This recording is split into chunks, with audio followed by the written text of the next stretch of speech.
I guess I will lose. I will like it. I will like it. Chat. Sorry for this. Slide. Don't worry, you can start using Off your microphone.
So, good morning, everybody.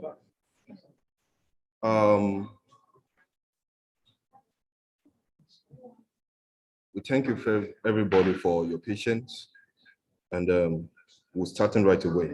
My name is Ebolu Emmanuel, the former regional rep of North African region, and I'm very glad and happy to be here to present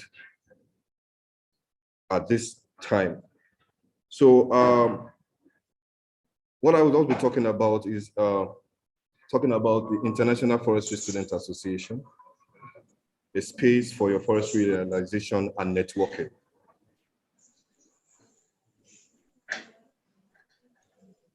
So I'll start by telling us what is IFSA. A lot of people who have met will be asking, what is IFSA all about? And I will just simply say, IFSA is the largest international association of students of forestry and related fields. It was established in 1990 by motivated students organizing student symposiums since 1973.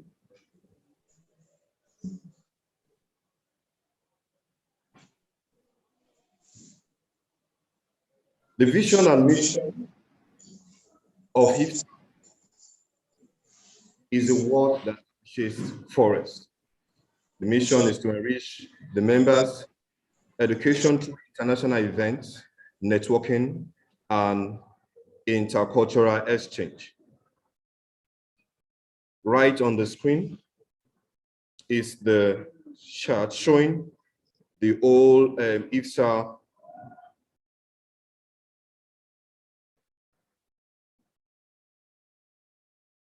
the president, the membership councillor, the internal council, the external councillor. This is also a chart showing how IFSA is being formed. The motivated team of 51 officials. IFSA is a non-political organization, a non-profit and a non-religious organization that is entirely run by students and students alone. So we have partners, IFSA partners that are internationally recognized, right from the CIFOR, the EFI, the FAO, UNFCCC, United Nations Environment Program, the IUFRO, and many more.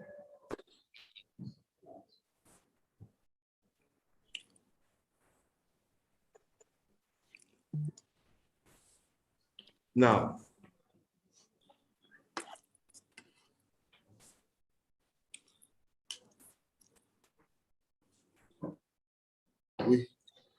there are a lot of local communities in IFSA. The local communities in IFSA, we have over 130 local communities from 60 countries worldwide. And these local communities cross across the whole continent in the world. We have in Africa, we have in Europe, we have in Latin America, Asia Pacific, and Northern America.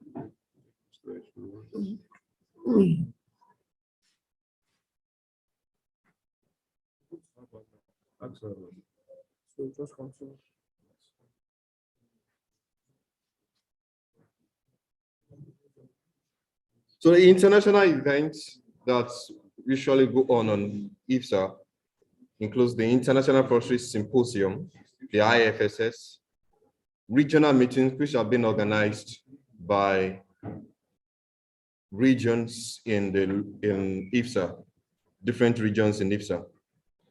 Am I not like it?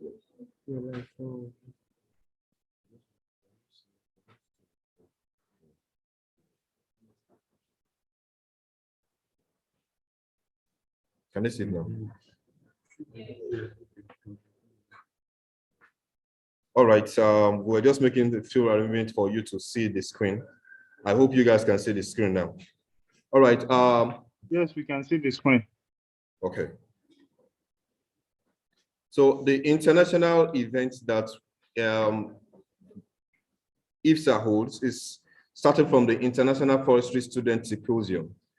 That's IFSS that usually comes up around August. Then regional meetings, which will be held by each regions across the whole continent where IFSA is present in. Then there are some unofficial meetings, delegations, and other partner events.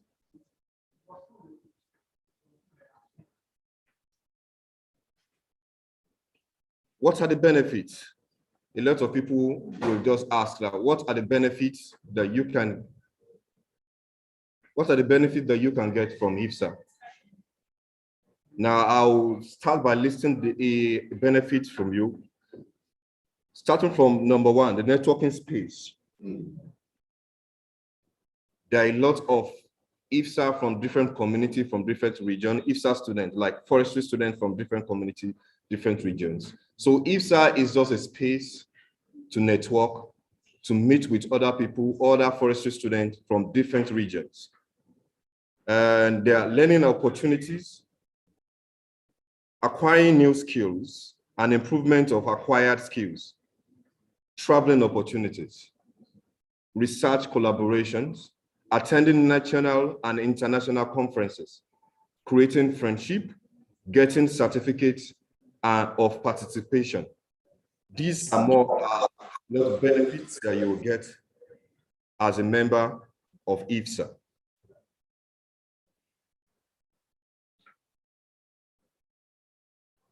So in my presentation, I brought this meme. You mean what you're saying? And I'm telling you, cheers. Yes, I mean everything of what I'm saying. So thank you for your attention. For further information, you can visit ifsa.net to get a lot of information about what IFSA is and what IFSA is going to provide for members who are under IFSA, the benefit you can get from IFSA. Thank you very much. My name remains Ebolua Emmanuel from Futa LC. Thank you for having me.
Is he on now? Okay, so Yes. I will be presenting on the book, Building a Successful Forestry Career in Africa, Inspirational Stories and then Opportunities. The lead author of this great book that we are all here to promote is seated within the local chapter of Futa.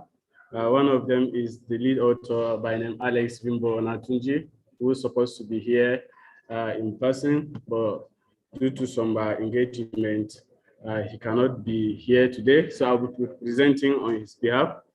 And we'll be looking at the success stories of this book. But before then, I would like to take you through this journey. This quote is by Richard Mullin, and it's a quote that the only man I envy is the man who has not yet been to Africa.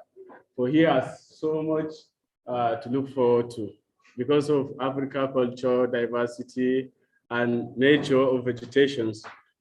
Anyone that has not come to Africa, he has a lot to like see or live for in life. And quickly we'll be looking through these outlines. I want to talk about the inspirations. How does this book comes about?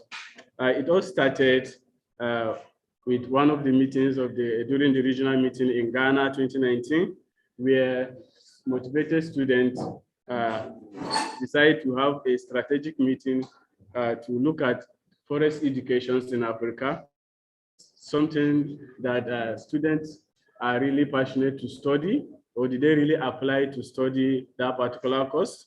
It was agreed on that meeting that forestry education remains unattractive in the region, as many students do not choose to study forestry willingly. And like if we are going to do a quick survey, we can equally like observe within our midst, only few students can admit that they choose forestry as a course. And also there's a research that was conducted in 2019, and the report shows that getting forestry job, especially in Africa and Nigeria, takes longer years than expected. And however, these stories doesn't look like a complete negative of it, that people don't really have jobs or get jobs or are willing to study forestry. There are other people that do it. That's why this book is trying to bring awareness about that. And the second inspirations, as you can see on this slide, is during the GTF, and the GTF stands for the Joint Task Force on Forest Education with IFSA and IUFRO, during one of the workshops during NAM at Ilori. And the third inspirations is during the African regional meetings and sponsorship by the GOFE during the surveys within 4 countries. And the essence of the book is trying to bring answers to most of the questions that students are asking about forestry profession. So the book has a unique goal that it wanted to achieve, and one of it is to motivate and inspire young people to pursue forest-related studies and careers in Africa by increasing the visibility of career options and young African role models within the forestry sectors. Yeah, and the book is being divided into 3 sections. We have, it covers the success stories of most of the young African foresters within the professions. It also looks at tertiary institutions that offers Africa forestry or forest-related courses within the African continent, and also listed forestry organizations in which students and young professionals can be registered under and then network within these organizations. And the team for the book is being constituted by young foresters, very young. Most of them are within our age. We have Alex, we have Juliet, we have Sandra, we have Dr. Paula and Opeyemi. And the unique methodology of this research work It was the idea that started in 2019, and then the GTF tried to raise funding for this particular book project. And in 2020, the full concept note was drafted, and then an open call was made for student researchers, and 13 applications from 5 countries were received. 2 persons were selected. And then in 2020, an open call was made for role models, and the GTF received over 250 applications from 25 countries. And then after evaluations and then selections, some of the role models selected have been interviewed. And then in 2021, the book is being transcribed. And in part of 2021, the book is undergo review by several experts, and within IUFRO and within IFSA. It undergoes almost 10 stages of review. And then the design was made, the printing, and the book was successfully launched on August 12, 2021. Now, about the uniqueness of the book.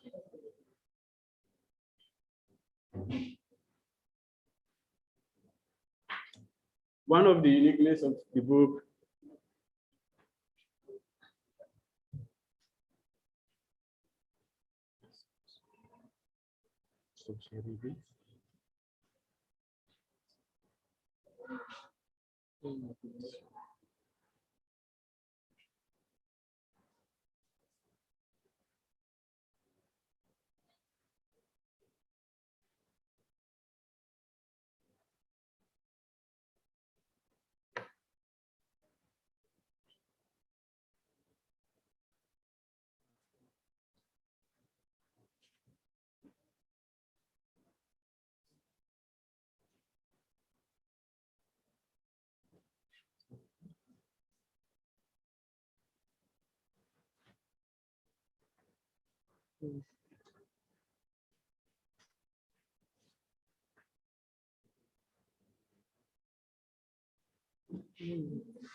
Sufficient.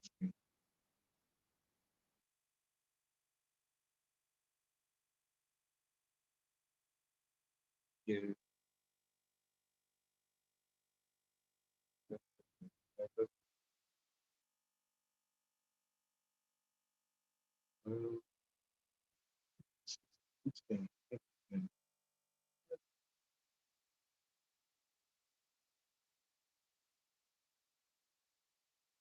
Yes.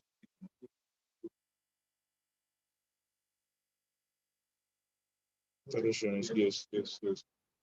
You can just click on subscribe.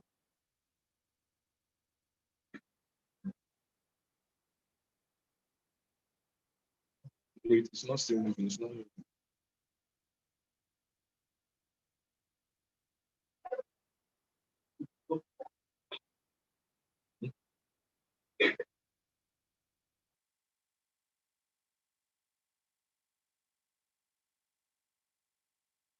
It's not still showing it.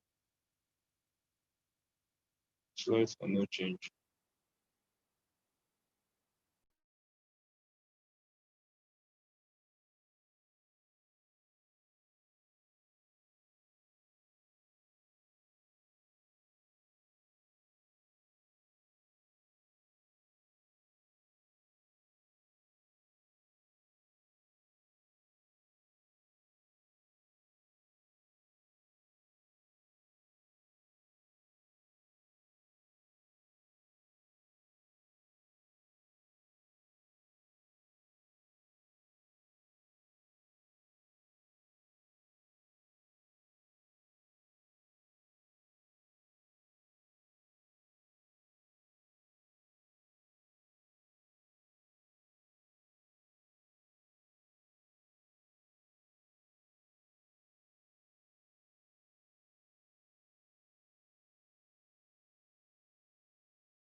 Talking about the relevance of the book, one of it is the novelty of this book. The book is probably the first of its kind that is being targeted to at young people who are studying forestry or who are intending to study forestry in the future in Africa. So this book, before the publishing of the book, there's not really a book that is being written targeting African forestry, young forestry students or those ones that are in the profession. The second is the powerful storytelling in the book. 23 success stories of others that can inspire and motivate students studying forestry in Africa is being captured in this book. As I earlier said, most of the stories of young people that collected the stories are young foresters like us here, and their stories can really motivate us and then inspire us to take the profession serious and to bring success out of it. And the third and not the least is the informations and the engagement. It is not easy to know where to study within Africa, since 101 universities across 25 countries in Africa have been captured in this book. And if you have intentions that you want to study within Africa and it's a forestry or forestry related course, you can find it in this book. And networking organizations also has been intensively covered in the book, and there's some tips if in case you want to apply for scholarship. So these are some of the relevance, and then we'll talk about the reflections and lessons that is being derived in this from the book. There are many untold stories. 23 was all uncovered, and it's just about 10% of the success stories of young professionals or foresters within Africa that has been covered in this book. That is, there's a lot of stories that is out there untold or uncovered. Who knows whether your own stories will be included next. And one of the lessons, it shows that forestry is also progressing in Africa, unlike the years back where very few show interest or speak about the professions.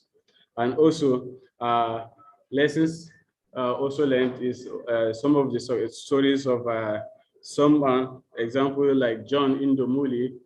He was able to plant not over 1 million trees in less than a decade. That is a really huge something that can inspire and motivate many of us with the importance of and relevance of forests and trees around our communities and environments. If a young one, someone like Joseph in the region of Kwale in Kenya can plant 1 million trees in less than a decade, that means someone like someone within us like can take up the challenge and also plant that.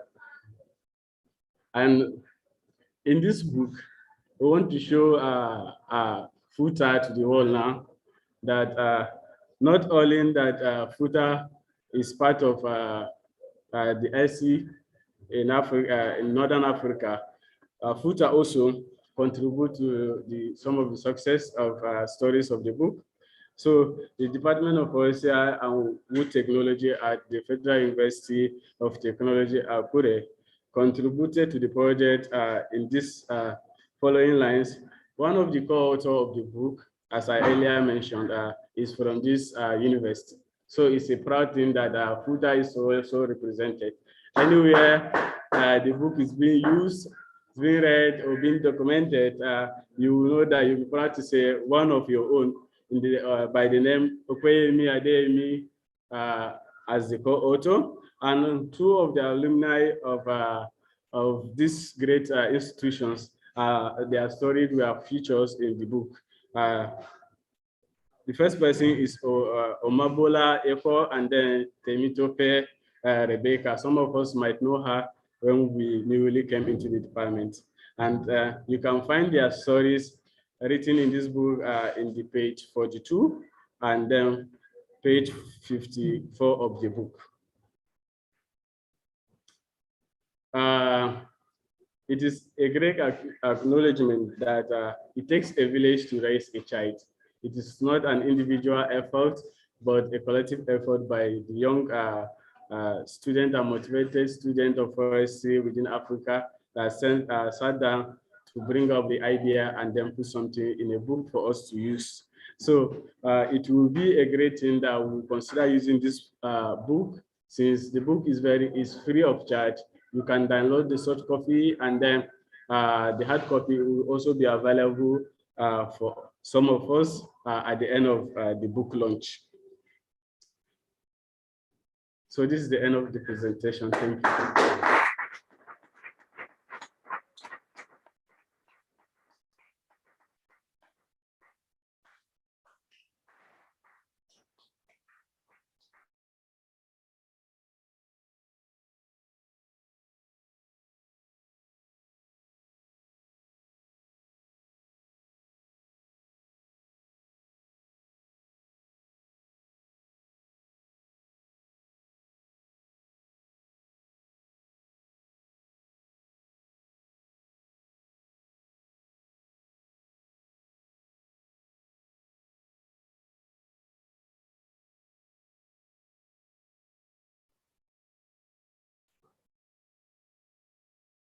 Okay, good afternoon. Good morning. That was a wonderful presentation from our North African regional rep. And we would like to call on the next presenter for the next session, which is our dear and able Professor Akindele, S.O. Akindele. Please, can we clap our hands as we welcome our dear lecturer?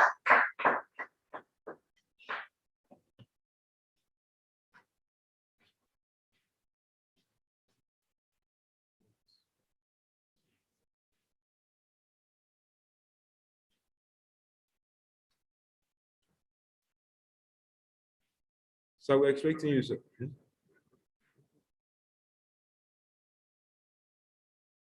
Let me connect. I'm here already, and hope I can share my screen.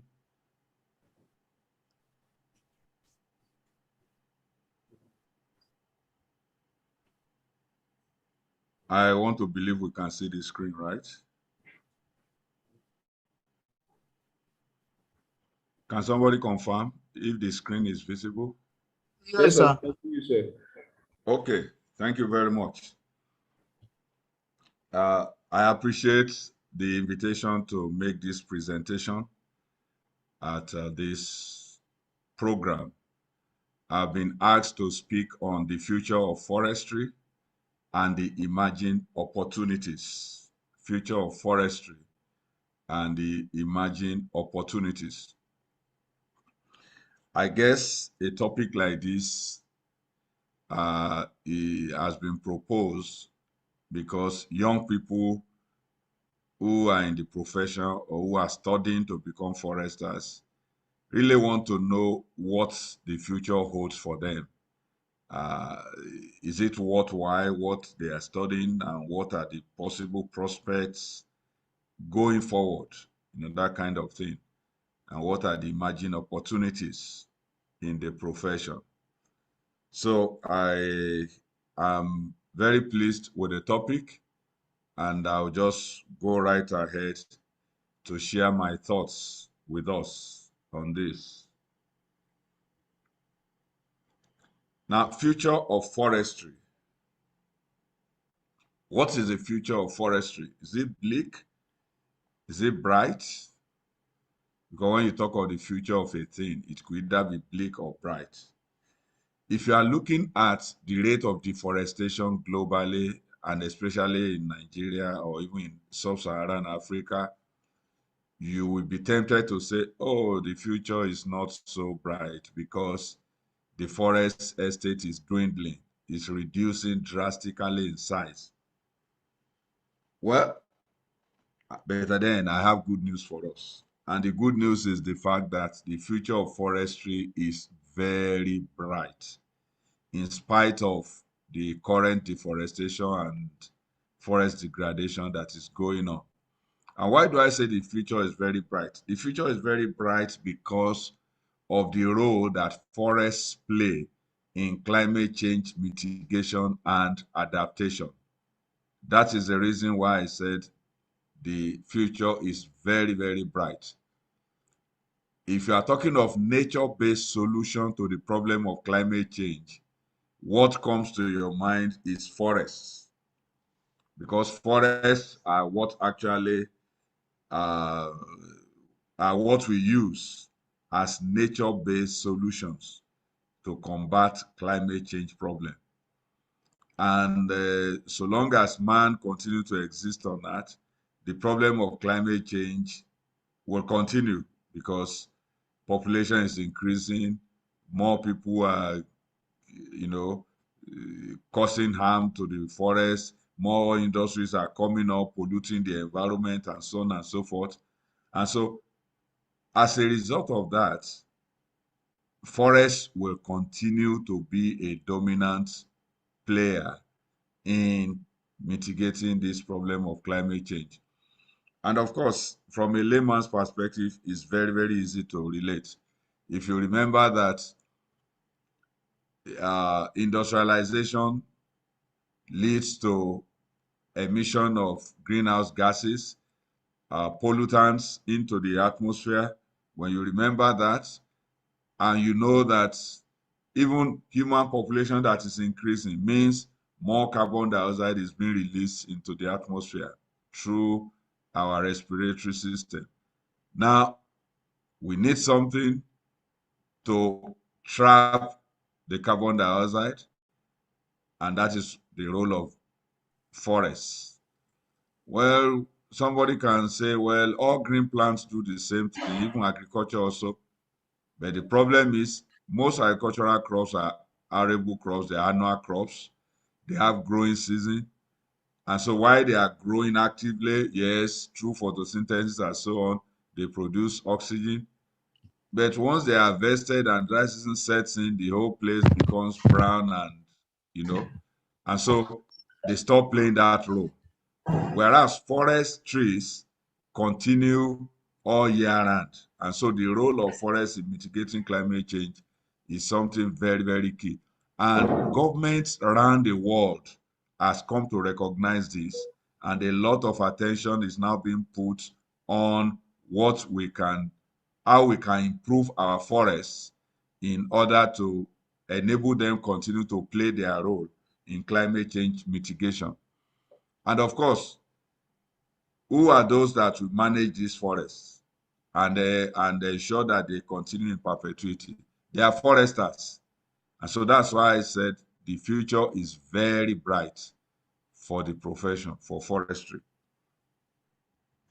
But then I must also tell us that as we speak, we all know we are in the digital age, the age where information and communication technology tools, that's ICT tools, are becoming very prominent in everyday life.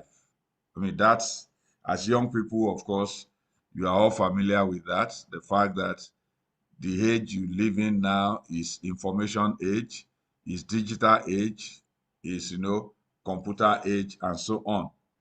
And that is very, very important when we are talking of the future of forestry.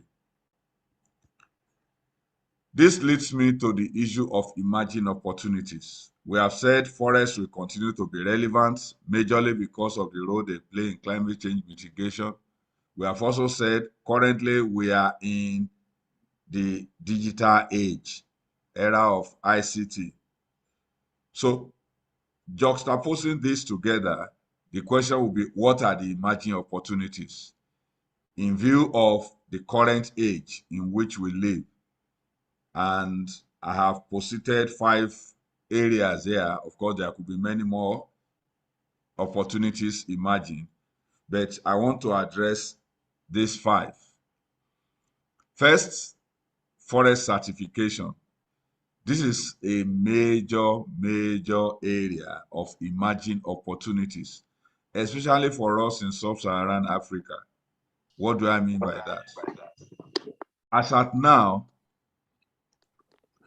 a lot of countries are talking of how to improve their foreign exchange earnings. And of course, you can only improve your foreign exchange earnings if you export. So when you export and you are paid in international currencies, that is a way of building up your foreign reserves. That's a way of building up your economy. Now, forestry has a lot of products that are looked for at the international market.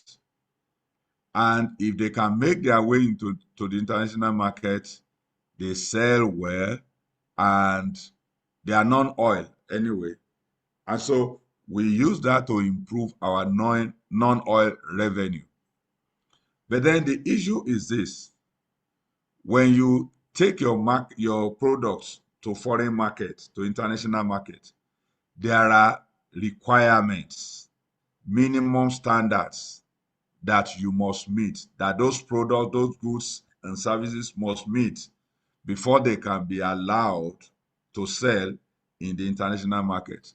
Take, for example, we want to produce wood materials and other non-timber forest products that are of great importance in international market. There are certain requirements we must meet before those goods can sell on the international level. Now, a basic requirement is that those products must be seen, or must be certified rather, to have come from forests that are managed sustainably. In other words, any goods you are shipping into the international market, forest goods, you must have that certification that these products are coming from forest areas that have been managed sustainably.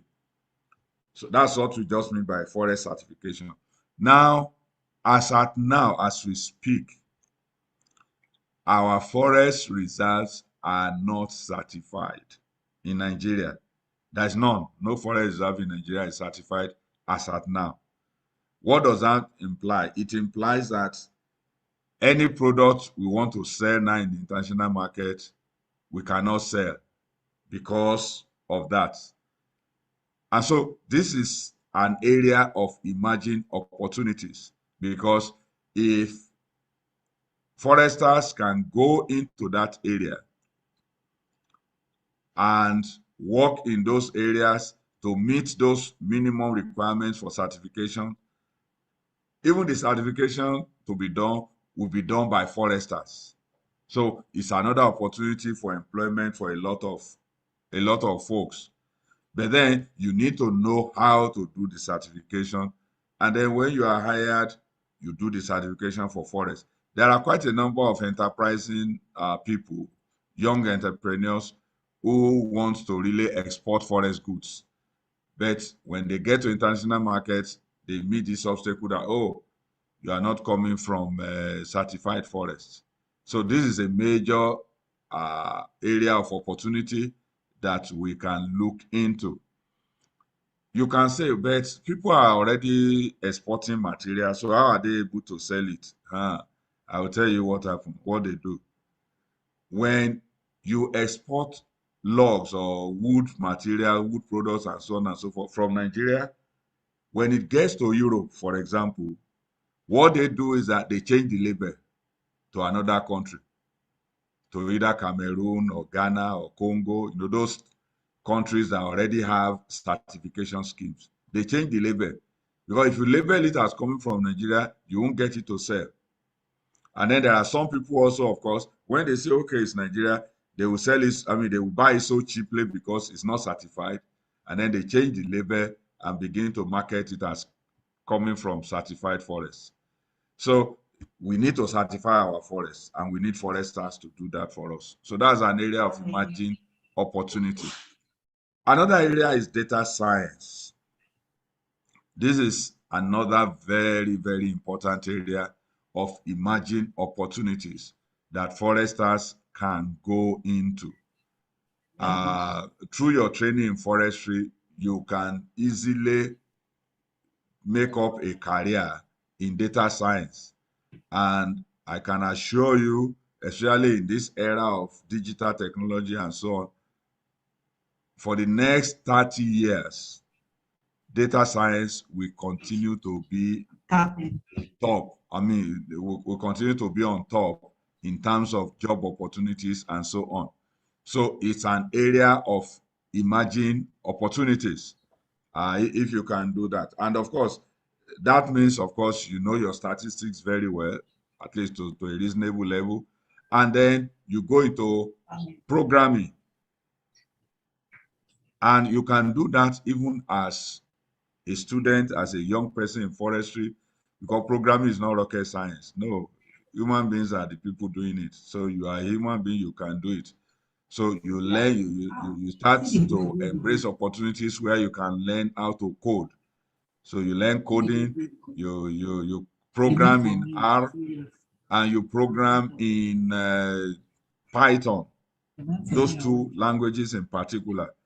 Once you are good in them, you are great for data science. That's the truth of the matter. Here at the Federal University of Technology, at our master's level, we teach our students now how to use R. In fact, all my students, graduate students in forestry here, they don't analyze their data with any other tool other than R, because that's a way to equip them with that skill so that they can be relevant to take advantage of the emerging opportunities in data science. Now, another area is drone technology. This is another very, very important area of emerging opportunity. By the way, let me just say this. I just want to go back briefly to certification. You know, Prof. Onyekwelu, whom most of you know, shared an experience with me very recently.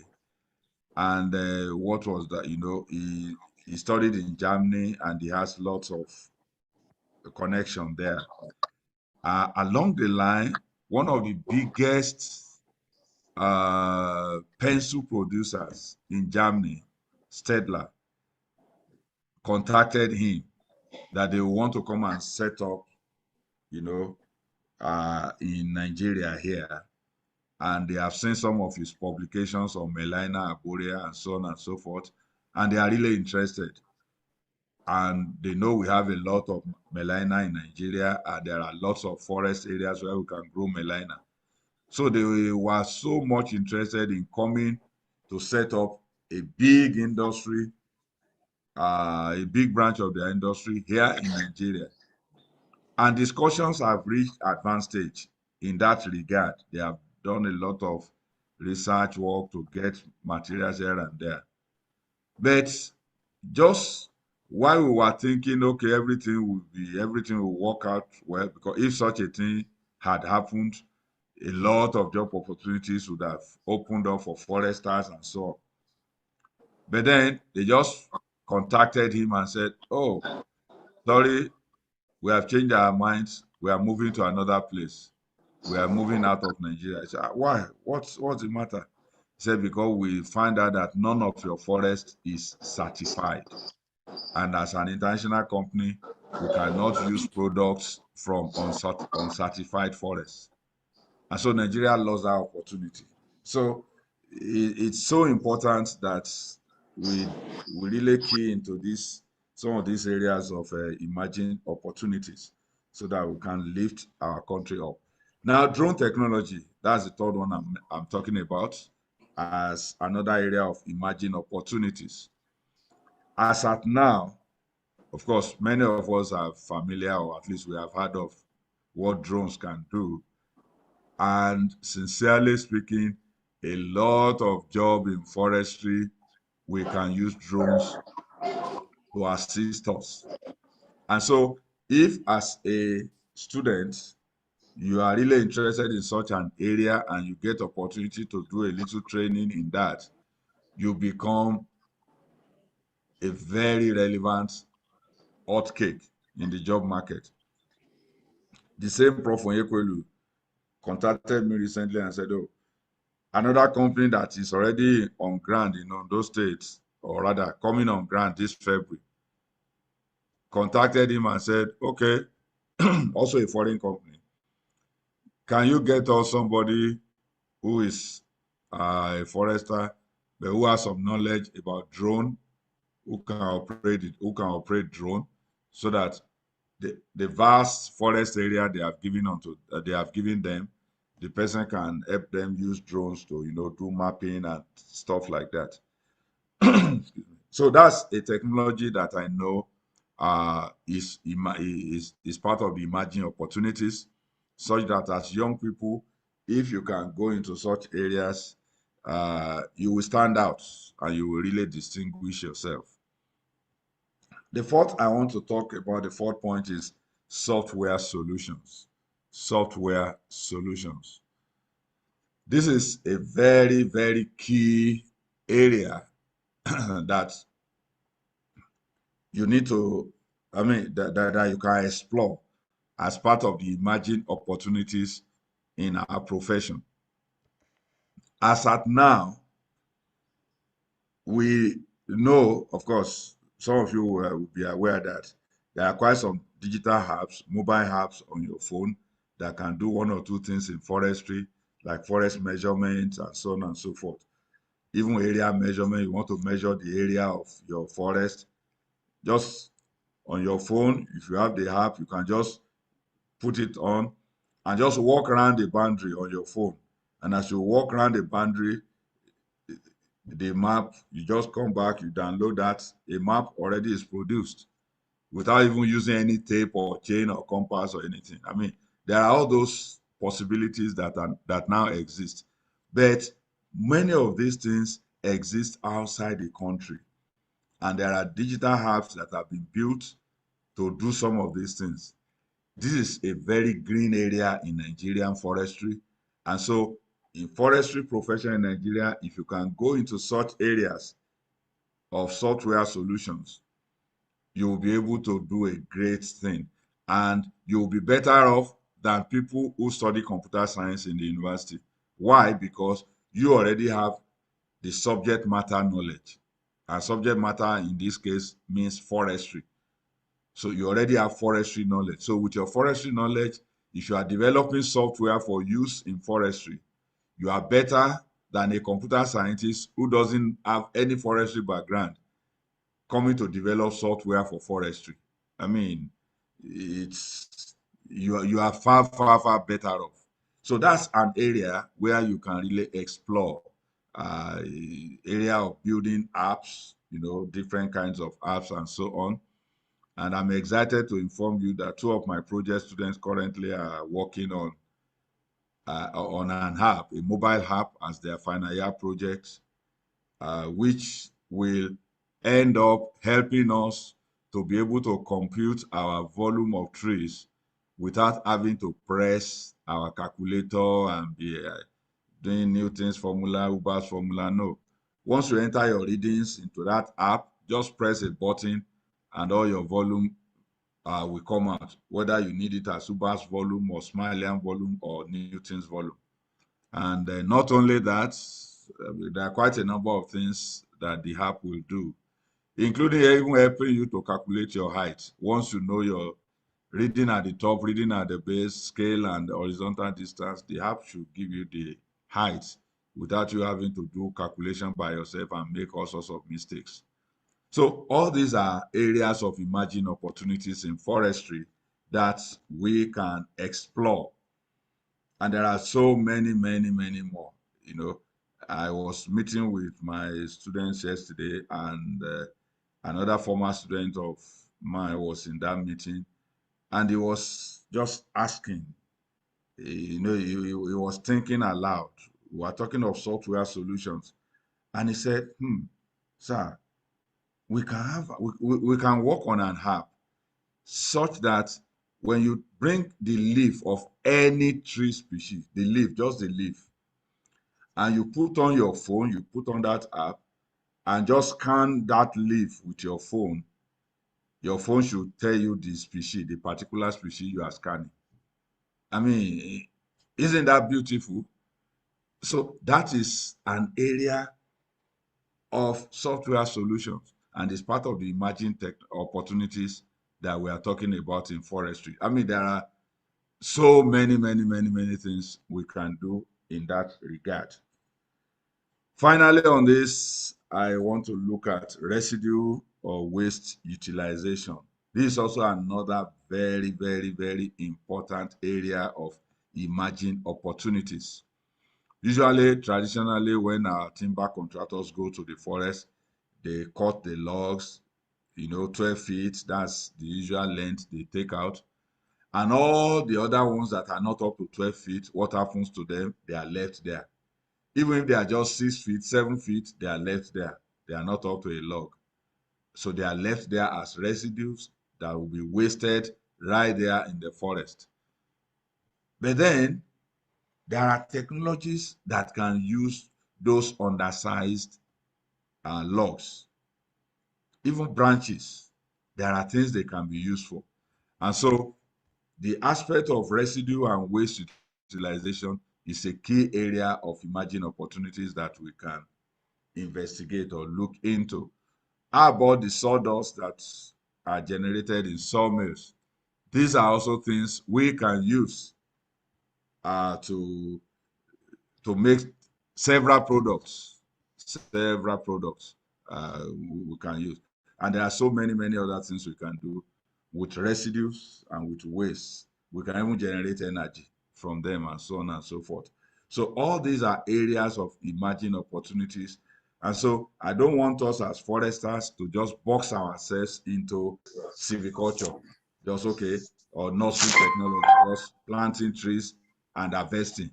No, forestry is much more than just planting trees and harvesting them. All these are areas of emerging opportunities that we can dabble into as foresters and make our mark. So, but then to be able to key into the emerging opportunities, every forester should acquire relevant skills in the use of digital tools. That is very important. If you will key into any of those emerging opportunities I've listed, you must acquire relevant skills in the use of digital tools. I mean, there is ASU strike currently for 1 month. What are your goals for that period? What are the skills you want to acquire? Some will use this opportunity to register for a 2-week course on coding, and they will do that and get something from it. Just to get yourself equipped. That's very important. You must take advantage of all that's available. And there are free courses you can do online. There are free YouTube videos you can watch online to learn many of these technologies we are talking about. So, but then it is your duty to do that. What are digital tools? What are digital tools? Digital tools are tools characterized by electronic and especially computerized technology, because I just want to talk briefly on this digital tool. I said you must acquire, the knowledge on the use of, relevant skills on the use of digital tools. So I just want to explain a little what I mean. So what are these tools? They are characterized by electronic and especially computerized technologies, which may or may not be portable. And there are examples of them here: desktop computers, laptop, tablets, smartphones, GPS, digital camera, and other electronic devices used in forestry.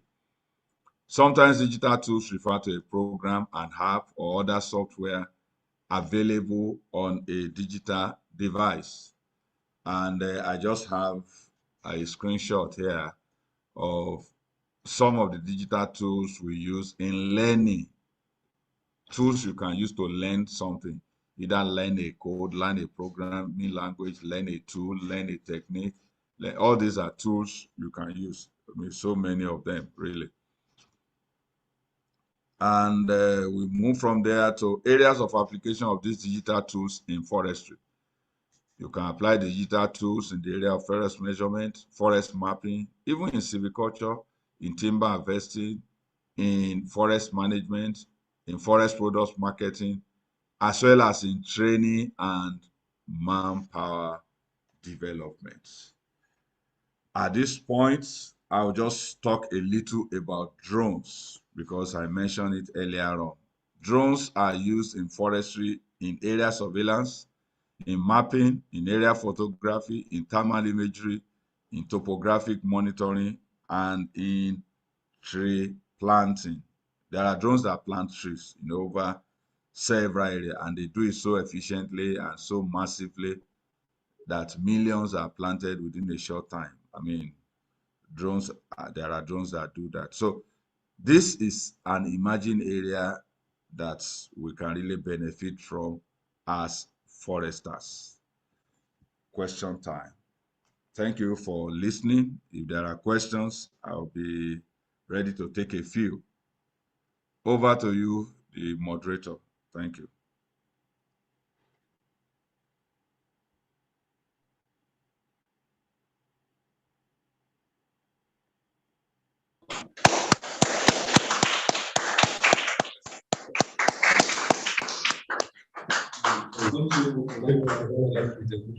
So if we have any question as pertaining to what was presented this moment by Prof, please can you signify? If you have any question, you can. Any question from those online and from those on site? If you have any question for Prof, you can either type it on the chat box or you can come and let me hand over the mic to you so you can ask your questions.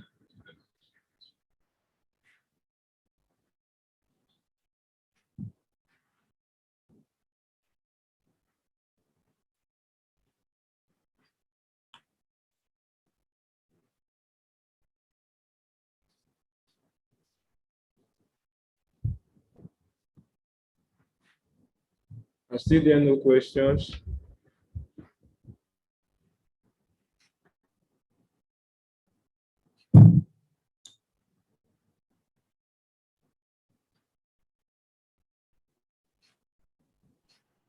Okay, let me just say a big thank you to the organizers for the invitation. I wish you a very successful deliberation. Thank you very much. I appreciate the opportunity. Thank you very much, Prof.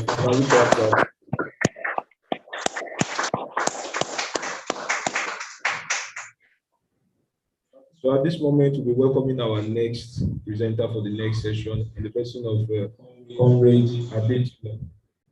Can you?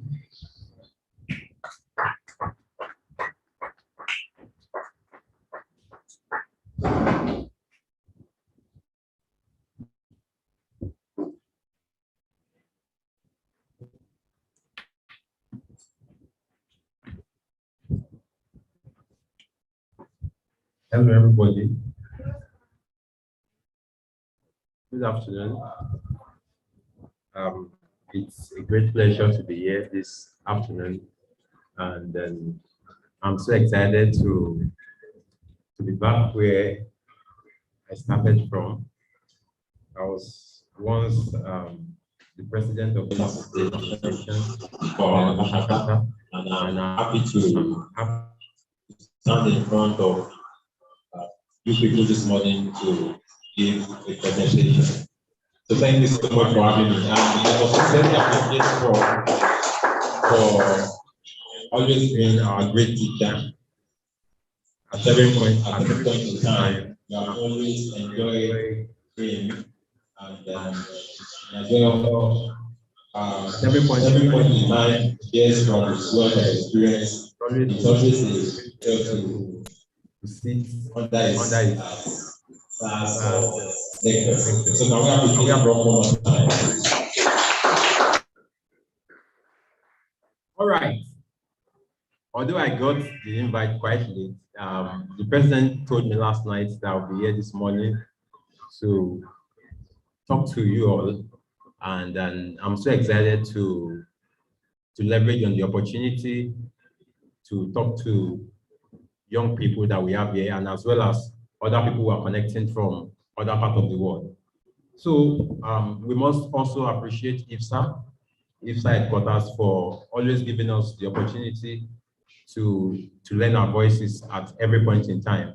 You know, when we started, I was a bit involved in the proposal stage for this book launch, while we're writing the proposal and putting up some things in place so that we can win the grant. And at the end of the day, when the president called me that we were part of the winners, it was a great thing. So can we appreciate the president? All right. Okay, let me start. Forestry beyond the confine of classroom. Forestry beyond the confine of classroom. And I would have loved to give to present a slide today, but due to the shortness of time, I will speak from some of the things I've highlighted here. All right, to start with, I hope you're all with me, please. Okay, to start with, I want you to think of the past, think of the present, and think of the future. So look at, let's say 5 years back, or let's say 10 years back. Look at the current time we are in. And also I want you to emphasize the kind of future, or let me say the kind of, or a few years to come. So what are the things that comes to your mind? Do you see trends? Let's say 10 years ago, the year we are in, and let's say in 20 years to come. Do you see trends? And of course, we have trends. Things are changing. We have transitions. We have emerging opportunities. And I would love to ask you a question again this afternoon that how can you be relevant? You know, when we talk of forestry beyond the confine of classrooms, you know what comes to mind is how you can be relevant beyond those things that were taught in class, beyond some of the relationships you have with your lecturers, beyond some of the relationship you have with your friends. And the question is, how can you stay relevant after what you have been taught in class? Do you still have the urge to further? And of course, I know some of you here today will still be thinking, after this forestry, I'll just keep the certificate and not use it. I'd like to tell you this morning or this afternoon that we have a lot of opportunities beyond the confine of the classroom, beyond you sitting down to learn, to gain wisdom, to learn a lot of other things. You have a lot of things to explore outside. So the question now is, do you still want to limit yourself? Do you still want to limit yourself? You know, a lot of people will keep telling you that there are no jobs, there are no jobs, and there are no jobs. Of course, it has been the story over the past few years, over the past years. And of course, people will continually say that. The question is, are there limitations for you? So don't worry, some of my, what I'll be talking about this morning might come in form of questions that I'll be providing answers to, so that we can get clarity on what we are trying to talk about. Are there limitations for you? Do you see limitations for yourself? Okay, I've been taught all sorts of courses, right from 100 level, year 1 to your final year, your research, your undergraduate research work. Do you still see limitations? And of course, I would love to tell you that as foresters, we are not supposed to limit ourselves. We are not supposed to limit ourselves. Beyond all those things you have been taught, you must go extra miles to improve yourself. And of course, practical actions are needed to explore. If you want to make exploits beyond the classroom, you must learn to put in the action. You know, Prof told us a lot of things today. He talked about technology. He talked about civiculture, data science, and the likes. So some of these things are the issues we are going to continually talk about. But how long are we going to stay on this if we are not taking practical actions or practical steps to building capacity in these areas? So this afternoon, I've come to challenge us as foresters that we must learn to take practical steps. You know, Prof was talking about data science, and of the truth, that is the world we are in now, the world of data analytics, data science. How long do we continue to talk about these things if we are not ready to take actions? If we are not ready to take practical steps to engaging ourselves in these things? All right, do you still want to be limited? Okay, you did forestry for, let's say, 5 years or 4 years, as the case might be. Do you still want to limit yourself? And I'll tell you this afternoon that against all odds, you must come out and take practical steps. People will continually tell you the restrictions for you not to make it. Or let me say, people will continue to tell you some of the challenges they have been facing over the past years. People will continue to talk about it. But are you ready to take the risk? Are you ready to take the practical step? And this afternoon too, I will be talking about skills. And then basically, I'll be relating it to tech skills. You know, a lot of people will tell you that, okay, some of the ways you can make money or become relevant in this field will be to, you know, keep making, you know, a lot of presentations will tell you, okay, make cabinets, make this, make that. Beyond that, like I said the other time, check the trend for the past few years, the years we are in, and for the future years or years to come. What are the trends? And if you can see, if you can observe, we are in the era of technology. And some of the practical solutions that will be provided as far as forestry issues are concerned will be solved through tech. And the earlier we realize this, the better for us. I think we understand. So it won't be too late for you to start something as far as technology is concerned. You know, Prof talked about the drone technology, he talked about data science, and a lot of other things. So we must learn as smart people, as visionaries, as people who are willing to take steps. We must learn to go into some of these things. You know, a lot of problems that we have in forestry today would be solved if we can learn more, if we can sit down and think of how we can solve them using the technological tools that we have today. It is a pity that in this part of the world, we might not really be advanced, but in the age that we are into, you can learn anything at any point in time. So as young foresters, as people who are willing to take practical steps at the end of this event, we must learn to put tech into play if we want to become relevant, if we want to stay relevant. And that is the truth. That is the truth. And this is what I've come to tell you this afternoon. Okay, we are in the world of skills. And for you to stay relevant, you must get a skill. And we are saying beyond the confine of the classroom, forestry beyond the confine of the classroom. So how do you want to be relevant outside the classroom? And that is why you need some of these skills. I think you understand. There are some things that will not be taught in class. And of course, there might not be luxury of time to talk about some of these things. You know, some of the tools to be used, there might not be lengthy of time because, okay, you have how many months for a semester, for a session, how many months, you might not really have the luxury of time, but it takes extra effort.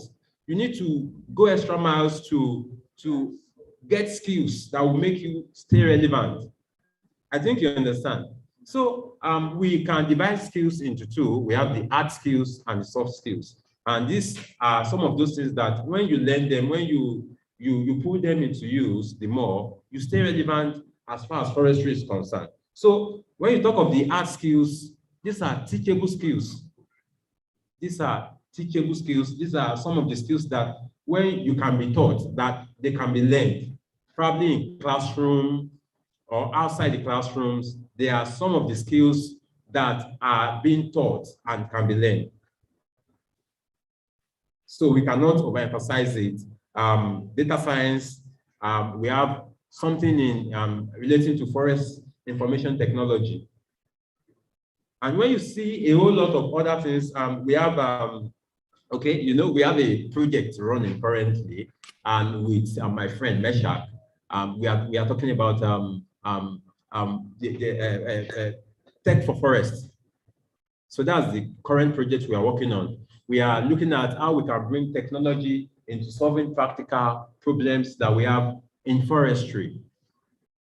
So this is one area that is for us very important. And the earlier we realize that we need to leverage on tech to advance forestry, especially in Africa. It's a pity that we are a bit behind in this part of the world. However, it is not too late for us as young people, for us as people with energy to get into some of these things, if we really want to go far. So very soon you are going to hear about the project, Tech for Forest, and very soon too we'll be willing to share some of our outputs with you all, and as well as some of the results in the coming months. All right, so I've talked about the hard skills that you can get, some of the softwares that are available for you to learn if you want to stay relevant. Prof talked about data science, and I'm very sure a lot of us would have heard of it at one point or the other. Data science, we have data analytics. We have organizations looking for people to analyze business data for them. We have a lot of forestry companies looking for people to analyze business data for them. So who says as foresters that you cannot be into these things? We have a lot of forestry organizations looking for, you know, recently I was learning about forest business analytics. And this is one important area that we as foresters can function in if we build capacity. I think we understand. So we also have designs, the user experience design, the user interface design. These are some of the things that as foresters, when you get into them, you can solve problems for forestry organizations. You can build websites, build apps for forestry organizations. And this will make you stay relevant. So I think one of the things we need to do more or to learn more on is how we can think, how we can build capacity to solve some of our problems. I think we understand. So we must learn to build capacity and to stay more so that we can be relevant. All right, I've talked about the hard skills that we have, and I would like to tell you that we also have the soft skills that can make you stay relevant beyond the confine of the classroom. Like you have the hard skills, some of the teachable skills that you can learn. We also have the soft skills that are important at every point in time as you move on in every day of your life, as you relate with people. You know, we talked about, and of course, I know we are aware of community-based forest management and a lot of other forestry projects that requires you to be there in person, to talk to them. You know, some of these things are the soft skills that we are talking about. Your communication skills or your communication skill. It's a soft skill that as someone who is into forestry, you know, you can link that with forestry advocacy. How you talk to people. So you can link that together. So when you talk of forestry advocacy, it means you are out there advocating for cause, for events to take place. You are out there telling people, okay, say no to deforestation. Okay, nature, we need to do more as far as nature-based solutions are concerned. So your communication skill is an important part of the soft skills we are talking about. And as foresters, if you can learn to communicate more, I can bet it with you that you continually stay relevant. I think you understand. So if you cannot do, let me say, you cannot successfully be a good advocate, or you cannot carry out advocacy project if your communication skill is bad. So how do you talk to people in the society? When you move to communities, tell them about illegal felling of trees. So how do you talk to them? So these are some of the soft skills that are important if we want to stay relevant, if we want to continue to stay relevant beyond the confine of our classrooms. We have the leadership skills too. You know, some of you have the potential, the great potential as a leader, but you know, coupled with the fact that you are a forester, you can bring these things into play to organize events. You know, in our organization, Eden World, these are some of our strengths. Advocacy, leadership, communication. These are some of the things that we have learned over the years to put into place, and we have been solving problems. Bring people together, organize events, organize virtual events, organize physical events, move from one place to another. These are examples of leadership in forestry. And for us to stay relevant beyond the confines of our classrooms, we must learn to be a good leader as far as forestry issues are concerned. We must learn to take responsibility. Okay, you are seeing something in your environment. You know, Prof also highlighted in his presentation that he highlighted, is it recycling? Yeah, Prof talked about recycling, reuse. So when you work in this area and you see a particular problem in the environment, maybe plastics, then you can sit down as somebody who can think critically. I think you get, then you see how you can solve some of these problems. You see plastics around, you see a lot of things affecting the environment.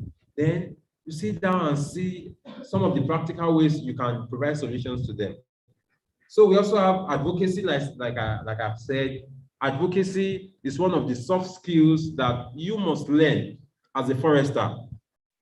And we are in the era of a lot of people advocating on the issue of climate change mitigation, as well as bringing adaptation strategies into place.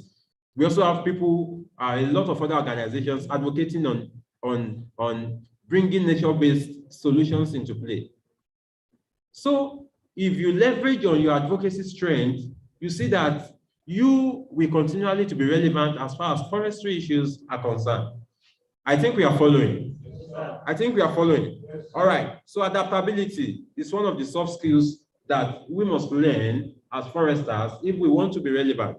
So adaptability, you know, that is one thing.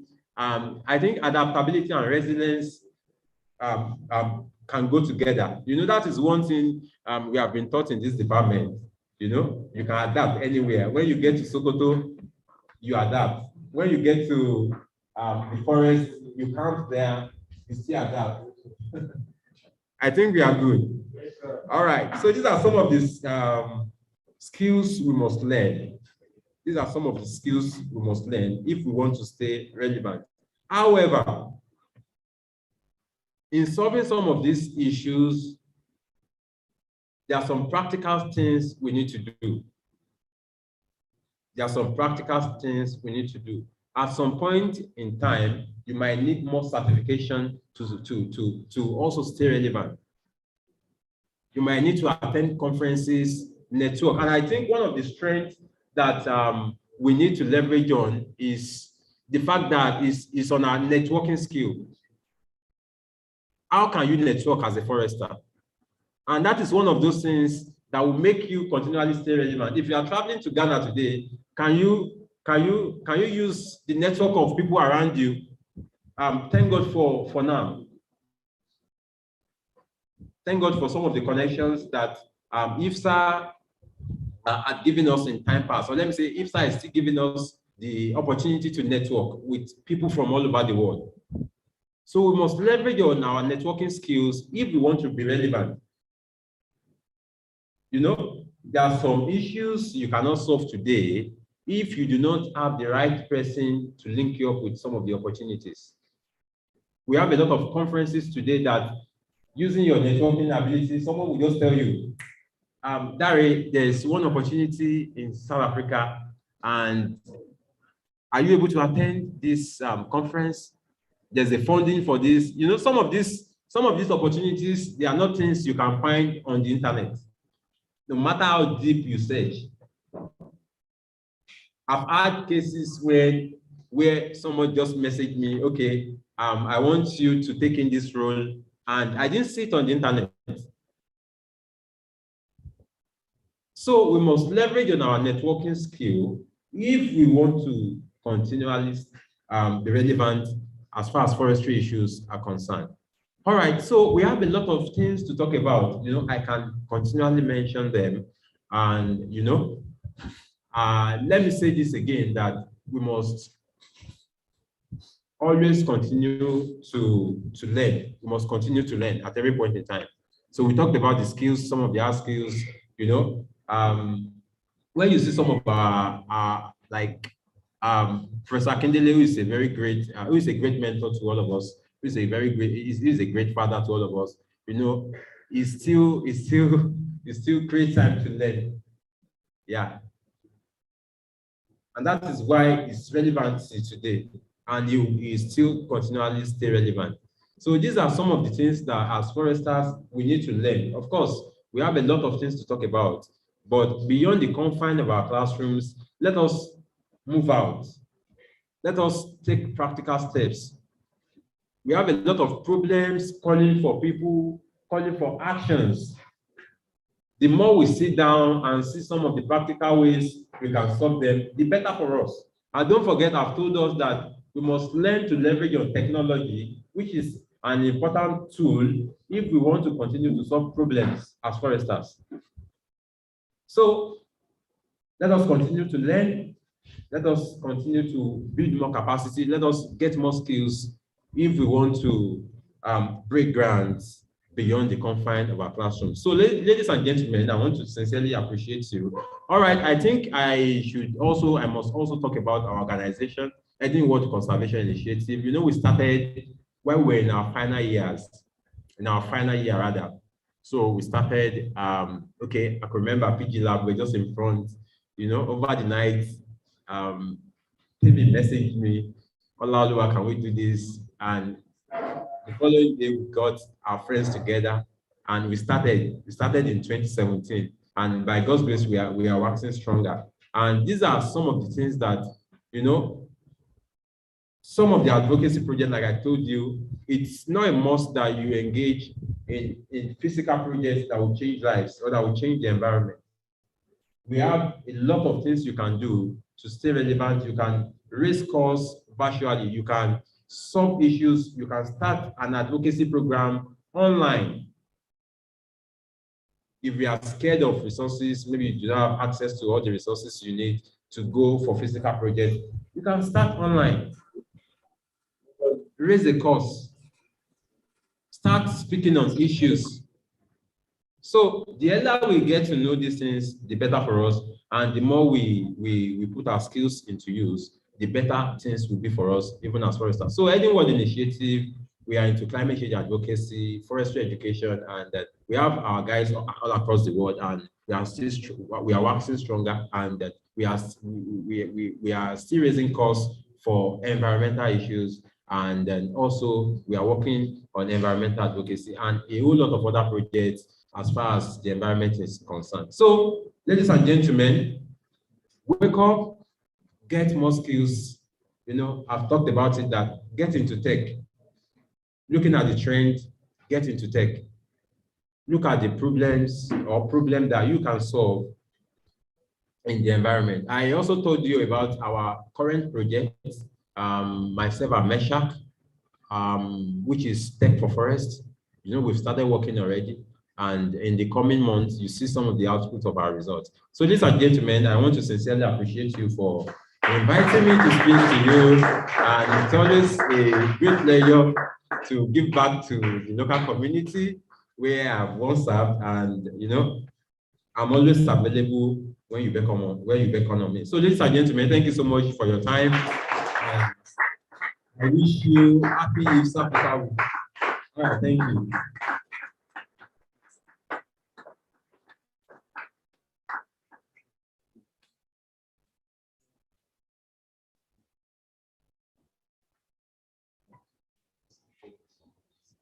All right.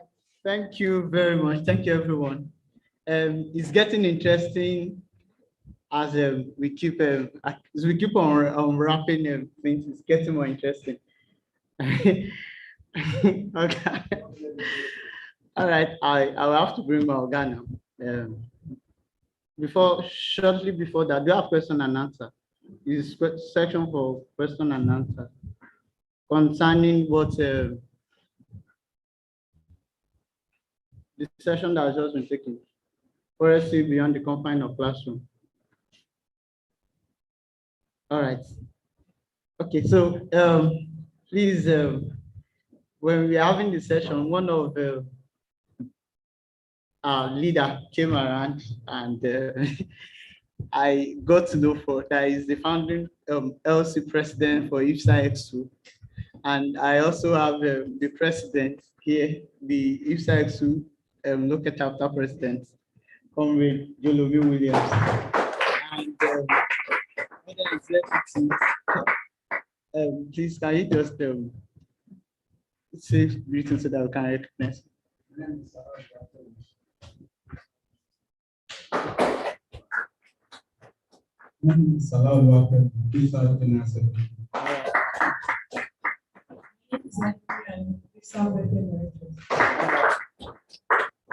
Thank you for joining us. Then I'll bring my organ forward now to come and do the book launch. We are almost rounding off the session.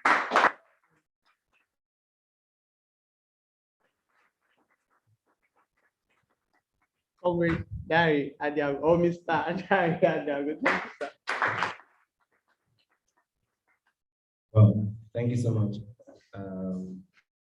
Mr. President, the number president, St. Japhet for the first time. Even though we've met online, nice to see you. Yes, and my very good friend, my organic fellow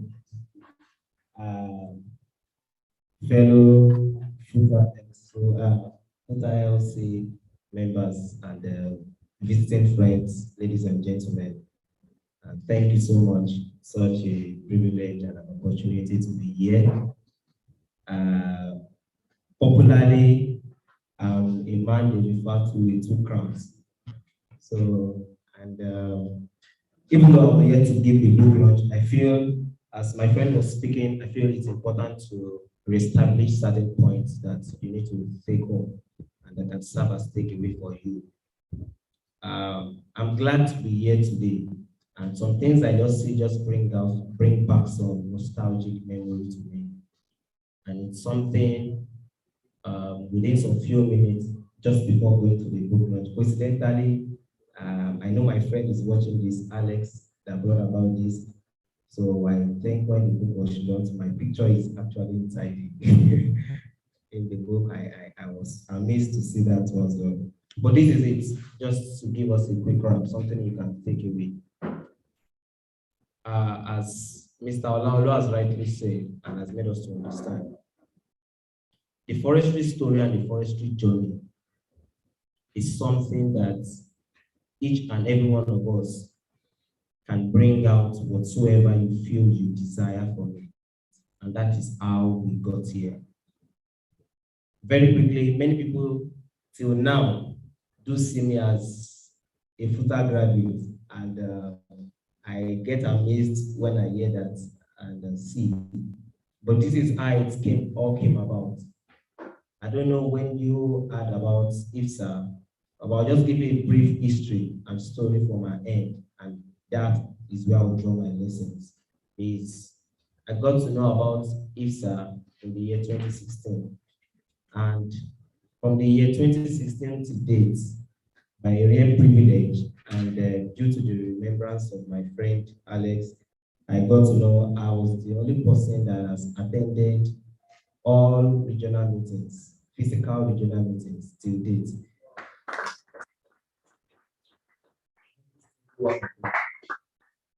Why did I say that and what do I want to bring out from it is this. You must begin to see yourself just beyond writing and passing examinations. There's a sense of self-realization that IFSA can bring into your life, and that is what it did for me. You already have the platform here, but as at the time I started, I understood that to make it in life goes far beyond having good grades alone. Having good grades is good because I also had one. I was privileged to finish as the best student in my set. But at the same time, I realized that with the confines of Nigeria where you find yourself, at times where if you lose focus and all you have to show when you are acting is just a degree without anything else, you might not win in the battles of life. And IFSA is giving each and every one of us that system to take place for us to harness it well, for us to engage in it well. And that is the opportunity you have to see. It gives you a platform where you can meet people, where you can understand yourself, where you can rediscover who you are. The problem with you is not studying forestry. The problem there is realizing what you want to do with a forestry degree. If you've not asked yourself that fundamental question, you have to ask it as a point. What do I want to do with my forestry degree? And that can be your stepping stone to where you will find yourself sooner or later. For my end, I saw that there was something beyond just passing exams in classes and just beyond us getting a degree and going out from there. But what can we do? I'm privileged to see our fathers, every of our lecturers and teachers that have been molding us and are working tirelessly to help us grow, even academically. But something I found common that each and every one of them would say was that they never chose forestry. And I discovered that the trend even still continues till now. If you ask 100 level students till now, we still have a large percentage of people saying that they never chose forestry. That means there's still something wrong fundamentally with our perception of how things are. I remembered how my level coordinator out to cajole me and asked me several times, you this boy, I hope you are not writing jam again. I hope you are not planning to go. I hope this thing, because there was always something about studying forestry that people did not find or see themselves in it. But this is it. Understand what you want to do. Get something from it. University studies is a platform. You decide and determine how you use it, what you want to get out of it. Don't let that stand as a limitation. Use the opportunity you have, the people you have around you now. Don't look down on anybody. Learn from one another, and you will get the possible best from it. Thank you. Very quickly,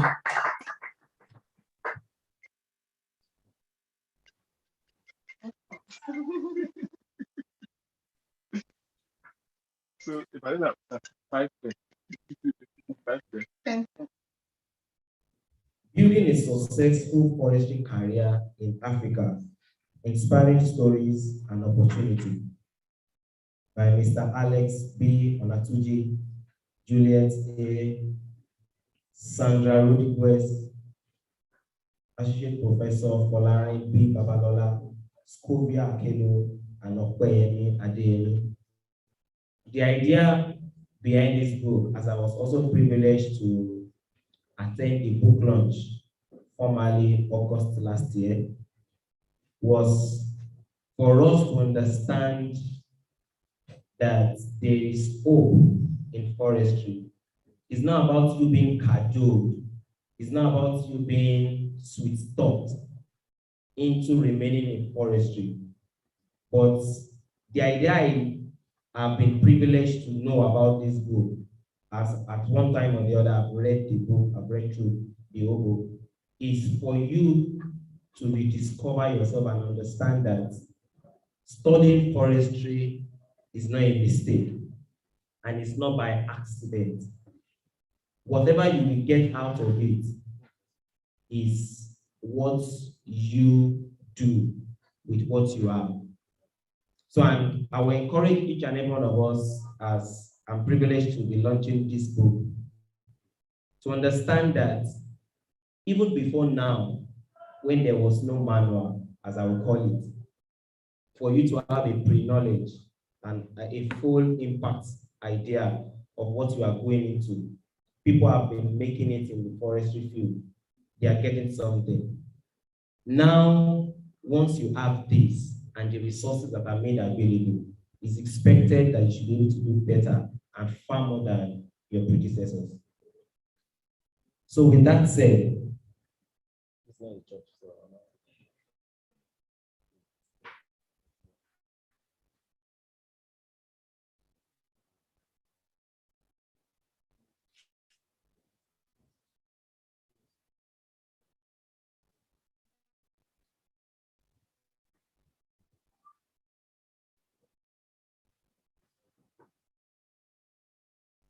okay, sorry about the break. Now, this book is thereby launched, Building a Successful Forestry Career in Africa, shared with the students all across Futa LC, Nigeria.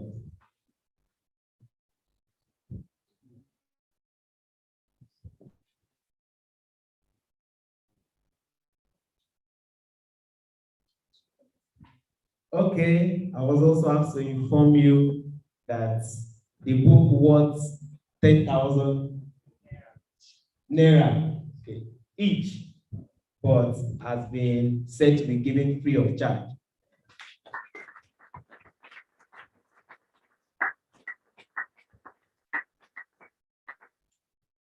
Now, in this book, I was also asked to just give us a pre-knowledge of what you should expect from having this book and going through it.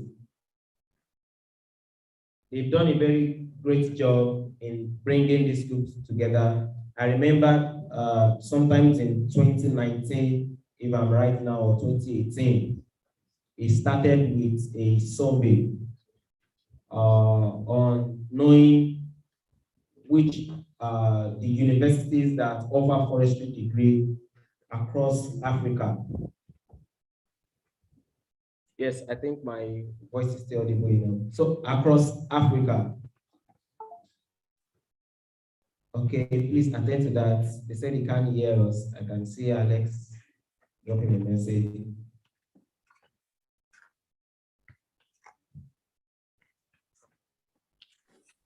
So it gives us.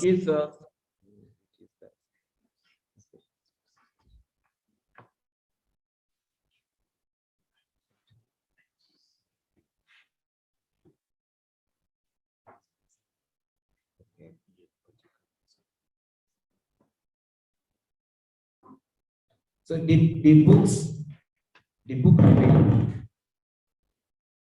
gives us a full understanding of both how the book came about and how to address some specific challenges that is common among forestry students, specifically within the confines of Africa. And just to add to that notion, that led me to take up IFSA position internationally like 2 years ago, where I was the head of the mentorship subcommission, because I understood that the way we appreciate studying forestry, the perception was quite different when I had the privilege of interacting with other students across Europe and the other continents. So forestry education is something that seems and remain unattractive, even in the region, for us in Africa. And getting a job, especially in the forestry field, often took long years for forestry graduates in Nigeria. And in solving some of these challenges and addressing some of these problems was what conceived the idea of bringing about this book. Many a times we've asked the question, what will I do with a forestry degree? I've not had it often here, but I remember during my days as an undergraduate, even other departments within agriculture, like calling forestry students Ashoku. I don't know how many weaknesses I have in the house. Okay, some people are smiling, so I take that as a yes. So that was the perception. And the painful part about that as well was that I discovered that even we ourselves, that we are studying forestry, accept it that way. You yourself don't know what to say or to reply back.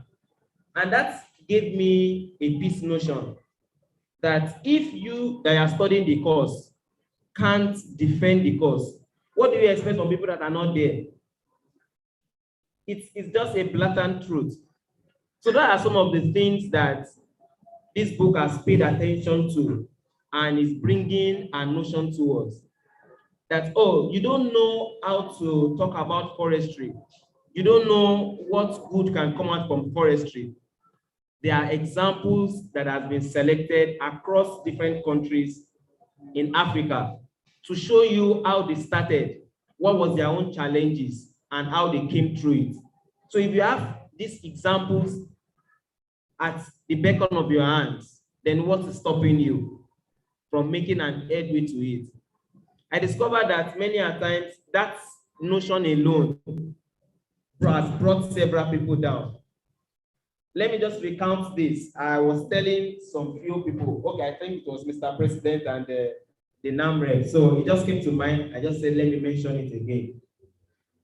While I was in my 100 level, and as 100 level students, we have general courses together. I think I mentioned that to you.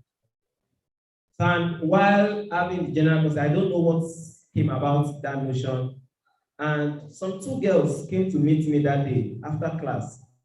And they were having an argument. One said that I was telling my friend, you are in medicine. The other one said, no, I was telling her that you are in biochemistry.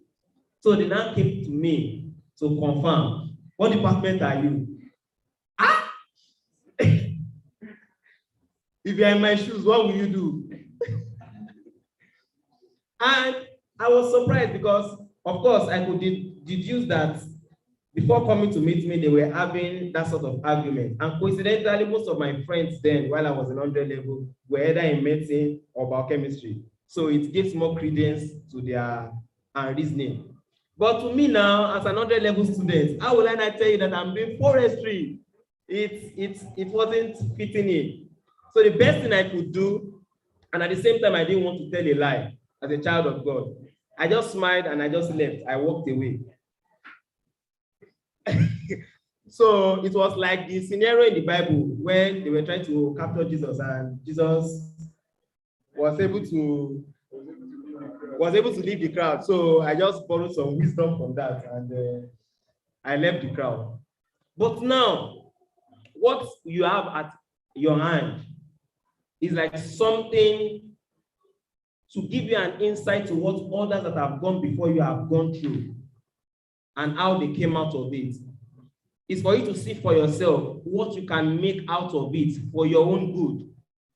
As I wrote when I was privileged to start for my LC and to express even to the lecturers and the students as I did, was your association is not to collect dues and to start making incentive. That is not the primary reason for me what I think it should be all about. You should be able to do things that as individuals, you might not be able to achieve. It's something that should give you a voice to reckon with on what you can do and how you can make it, how you can do several aspects of it. There are areas that are there to just give you a tips. You can go into social media campaigns to let people know about forestry. I was speaking with a colleague of mine in another school, and we got talking, and I was talking to him about trees. I was amazed that the normal calculation of volume for trees is even something salient, and they don't even have an idea of that in other discipline. And to me, it was like something too cheap to talk about. But I got to know due to our interaction that they don't even know that there's a way without cutting down trees, you can calculate their volume and have some information to help you in making decisions regarding the environment. These are informations that you get by studying forestry and you can pass across to people. Do you know a wise man said, do you know why knowledge is called knowledge? Should I give you a secret today? It's because there is something you know that is to give you a leading edge. What did I say? There's something you should know that should give you a leading edge. That is why it is called knowledge.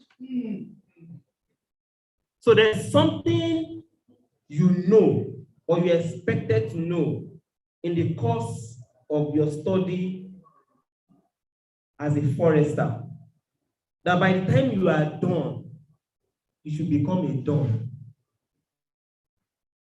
Do you know what they call a don? A master in it. So that is what, in a nutshell, this book is talking about. They've done an explicit study on people that have proven records, substantial evidence that has gone through screening before they were picked, to show you that where you are coming from and where you are going through is a path that other people have trended and they've achieved something worthwhile doing it. So it's not left for you to sit down and wonder away about what you are doing. What you should think about is what challenge, what problem are you made to solve? Do you know why people envy medicine so much? Why they feel while we were growing up, if you don't be a medical doctor in the science class or you don't be an engineer, there is something wrong? Because we give credence to the problem they are solving. A medical doctor is there to solve a problem to ensure that you remain healthy. Now, what is left for us to do to achieve is what problem are you called to solve studying forestry? Your discovery of the problem you have to solve with your forestry degree is what brings you to limelight. So at times we fail to realize, we fail to address what we are called to do. So the first thing is to realize what are the challenges that studying a forestry degree gives you credence to solve. Many a times why it is not well known in this part of the world is because of the structure and the system you find yourself.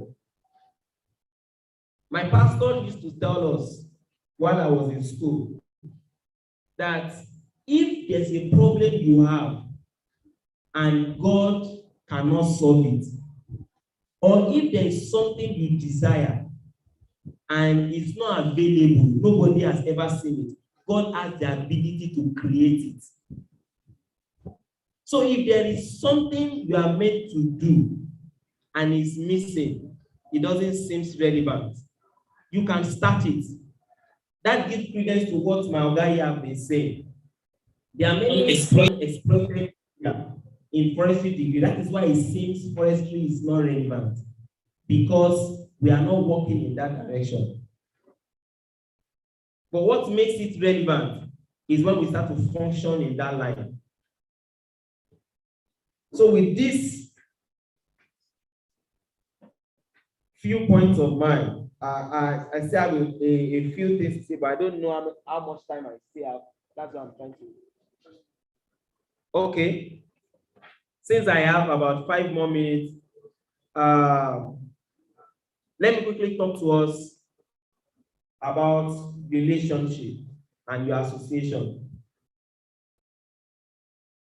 I told us I got to know about IFSA in the year 2016. But what's built up afterwards is part of the privilege I think I now have today. Your ability to relate with people is not something you get with a certificate.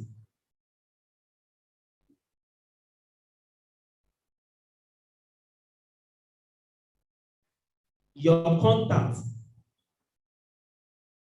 contains content that can take you around the continent. In your contact are content that can take you around the continent.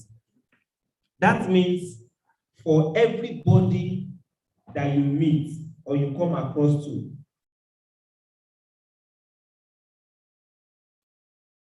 it's important you don't take anyone lightly. Something that I've learned with relating with people in forestry is that there are opportunities everywhere, but how you relate determines what heights you can get to. More importantly, and something you should not play with, is your ability to network. Don't feel too big. Don't feel too high class. Don't feel you know it all. Or don't even feel that you don't know it all, you just want to stay in your shell. Because you don't know where you will need it. I think it's good to give honor where it is due. I saw my friend, he joined his online, even though he sent me a link before I came here. And I want to just use the privilege to appreciate Alex. Please celebrate him. Now, let me quickly tell you briefly why I asked you to appreciate him. Is myself and Alex met 2017 while we were going for NAM in Ghana. And afterwards, early 2018, there was a fan conference. And we just got talking. As at then, he was and some other guys were trying to move towards us having a student body for farm in Nigeria. And I guess I just spoke to him. I wanted to attend. It was in Lagos, and I don't stay in Lagos. And I didn't know that I've even related with a lot of people. He just called me back that there was one of his classmates then in Ilorin that has offered to provide me accommodation in his house. And that was how we got talking and our relationship improved. But many a times I discovered that I was not satisfied with just passing exams and just having a certificate alone. There was this interest and we always talked about it. And afterwards, it was like, oh, Darren, there are positions in IFSA. Why don't you apply? To me, I was, even though you see me talking like this, I get timid at times. So I was like, no. That those one is for big people. It's for big people when you want to deal with Oyibo. When you know sometimes we Africans, when we just see people light skin like this, hey, It's as if they know everything better than us. But as at that time, I remember the first time I practically did not respond. That was when I was pushing towards starting a branch in Exuden. And it was quite very challenging. From the beginning to the end, there was nobody that believed in what I was doing. Everything I had to, I was the president, I was the PRO, I was the secretary, call on the executive arm. I was even the honorable self. I was writing the constitution, I was also leading the list. But as at that time, Alex was the regional rep, and everything I asked I needed, he was always trying to support, and he believed so much. But why I asked you to appreciate him more was, he broke that fear when I finally applied first as a sub-commissioner with carbon and sustainability. That was 2018 or so.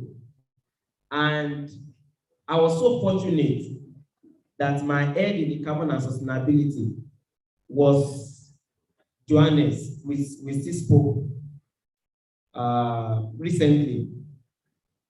Now, he has a reason why I'm telling this story. Please, I want you to pay attention. I met Johannes, and something that amazed me, as at then, Johannes was 22 or 23 years old, and I was older than him. And I was so amazed. And as at then, he had started his master's. As at that age. That struck me. And I was wondering, wow, that was enough lesson for me that IFSA year. But despite that, the way we were able to maintain relationship, I was not like me that is in suburban Nigeria here. I can relate with somebody in Germany. And throughout the section, I remember there were softwares I needed to use, or when we had meetings for ideas, I had no idea about. He would tell me, Dre, don't worry. We organized extra class for me. Before that time, there was something we use, it's called Mentimeter. It's a platform, it's just similar to PowerPoint, but it's like a mobile PowerPoint. And he was always ready and open. And Alex was always at my beck and call. I call him my default setting. Anything I wanted to present or do, I send it to him first. He has to cross-check. If he doesn't cross-check, it's not going on. So, and he was always there. He gave me that confidence I needed at first to break through that thing. Please celebrate him for me. Now, there are several other people, but I used his as an example. Why? To let you understand that there is no one you have with you now that is not relevant. Take every association, every relationship you have around you very seriously. Everything is not always about money. It's not about what can you think of it. But the reason why you are here, the reason what it gives you, is that it gives you a platform. You have a platform to relate with people. And I can bet with you, if you can just do that singular thing well and do it very well, the sky will be your starting point. So the more you take your academics seriously, the more you should also take relationships seriously. Lastly, on relating with people, don't relate with people based on what you think you want to get from them. Relate with people because you want to relate and because it's the right thing to do. When you do that way, you are able to gain far more than what you can imagine. So with this, even though they are not telling me time up, I think my time is up. If you give me more time, it's just that this was an emergency, and I hope I've been able to add one or two things. I would have given you more things, but I think I've tried.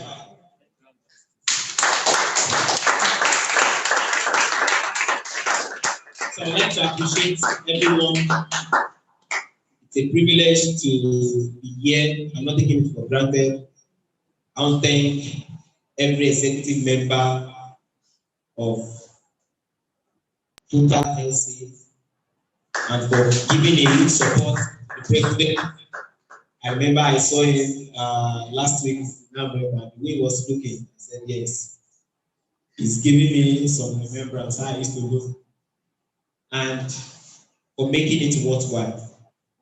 And I want to say categorically, from my end, and as much as I know my guy here, Olaoluwa Adetula, and several others, I think we even used to talk, we were speaking sometimes ago on how the little that we think we know, how we can ensure it goes round, even to other people. So I am always available. I'm sure I'm saying it on his behalf. He's always available. And several others that I believe can help us to grow and become better, even with the field of forestry. I remain Dario Ajago.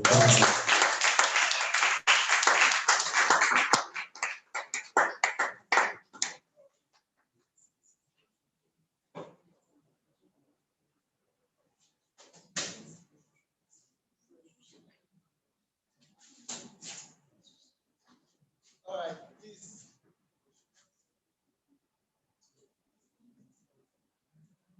All right, we'll be presenting the book now.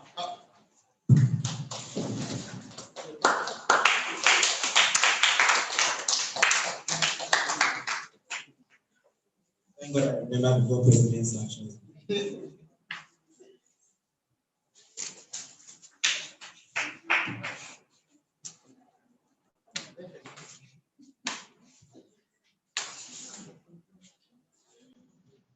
On behalf of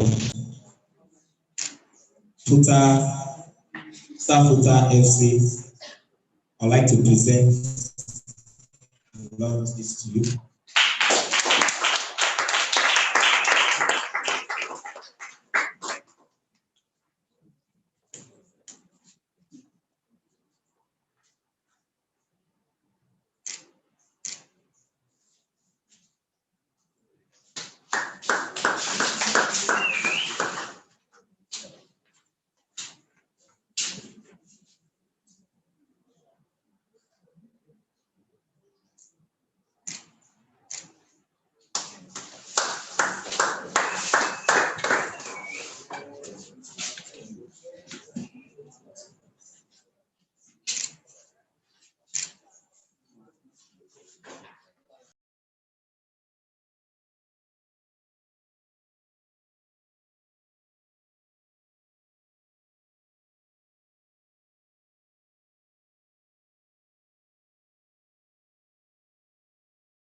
Good afternoon, everyone. I hope I'm audible. Distinguished guests, students of Futa and across Africa, and dear IFSA colleagues, my name is Annie Biju, and I currently serve as the coordinator for Joint IUFRO-IFSA Task Force on Forestry Education, and I'm from India. I'm honored to be here to share the success stories of YAFP book launch. The Young African Forestry Professionals book was launched online on 12 August 2021 after nearly 1 year's work by my work by my predecessors, Mr. Matunji,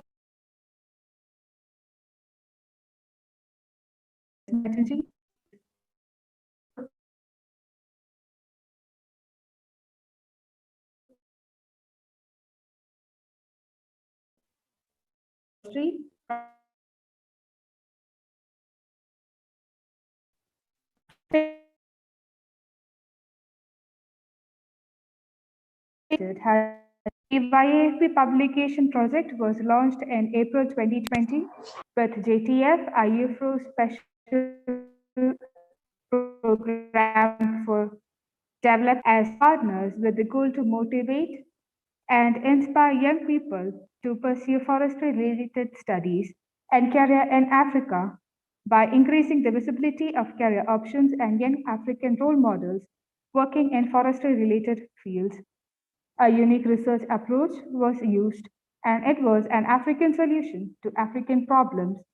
And the project was spearheaded by young people for the benefit of other young people. The book is probably first of its kind, targeted at youth who are studying forestry or will study forestry in the future in Africa.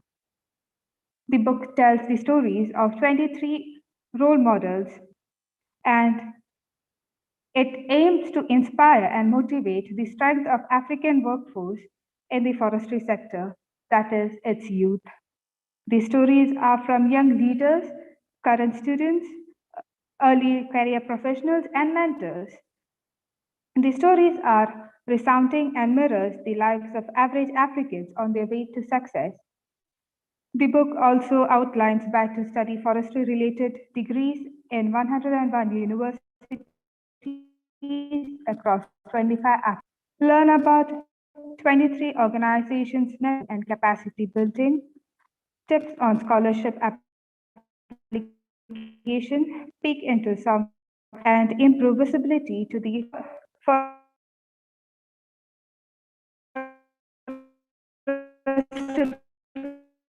profession in Africa. But even still, happy to announce that forestry in general is making progress in Africa and beyond of our young people involved in the tree planting.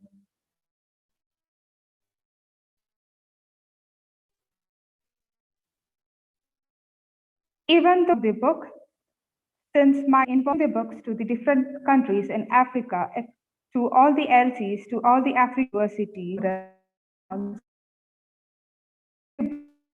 have been completed and for use for Africa. I take the opportunity to convey my sincere and appreciation to the many people and organizations that have contributed to the success of this project. I also thank the President of Futa for presenting at this event and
I hope I'm audible now.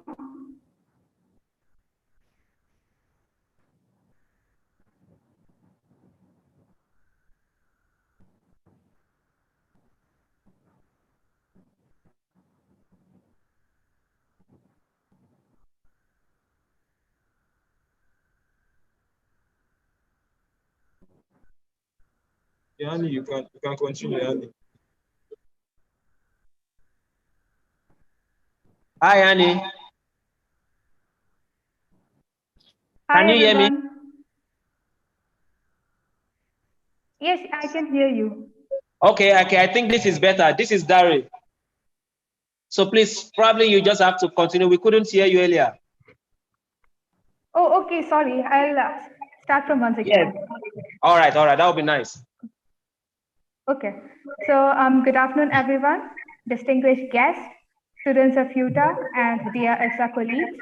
My name is Annie Biju, and I currently serve as the coordinator for IUFRO-IFSA Task Force on Forestry Education, and I'm from India. And I'm honored to be here to be able to share the success stories of YAFP book launch. The Young African Professionals book was launched online on 12 August 2021 after 1 year of hard work by my predecessors, Mr. Alex Onatunji, Ms. Juliet Ishing, Dr. Sandra Rodriguez from IUFRO, along with other role models from across the Africa. The book was written to provide answers to questions asked about career and forestry from Africa. The inspiration for making the book stemmed from in as forestry had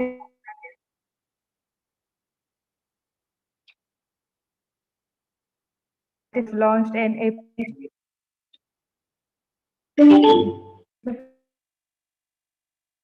Capacities and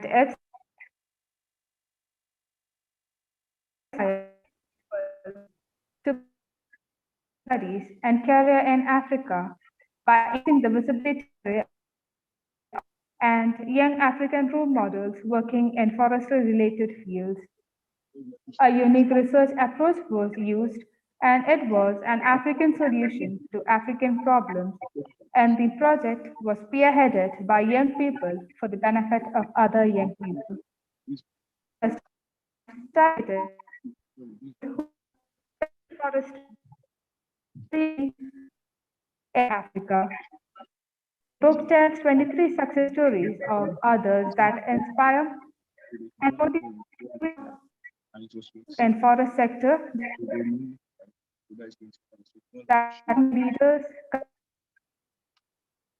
and men will the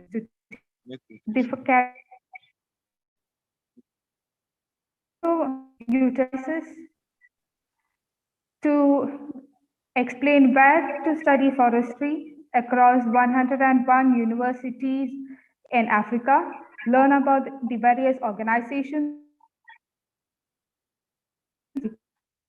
taken to and for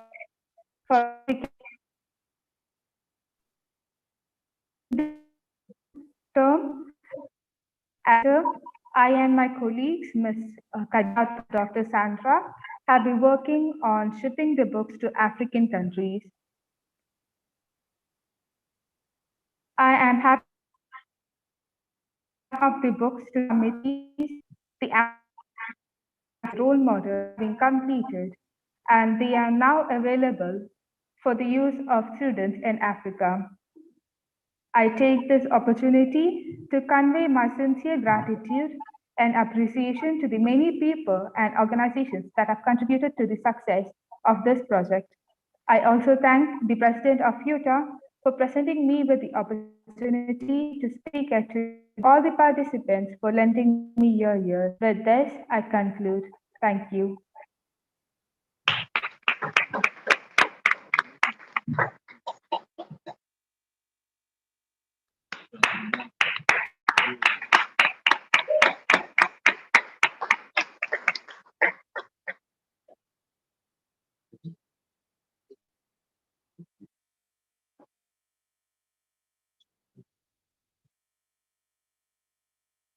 Well, thank you so much for that presentation, and we really appreciate your time, and we appreciate the effort you made to speak to our valued students.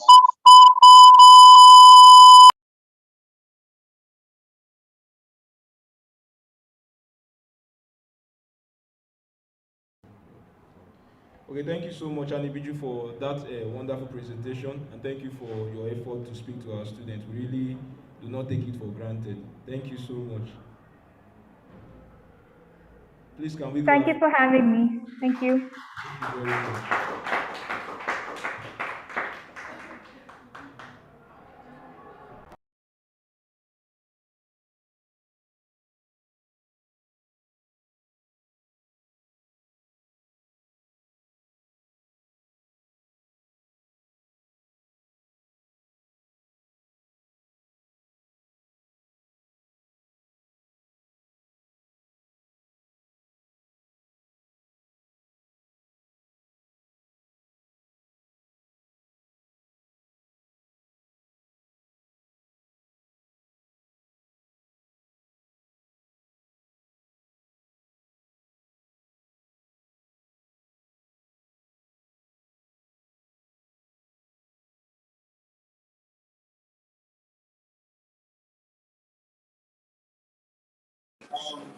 On behalf of the Untitled Chapter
Hello.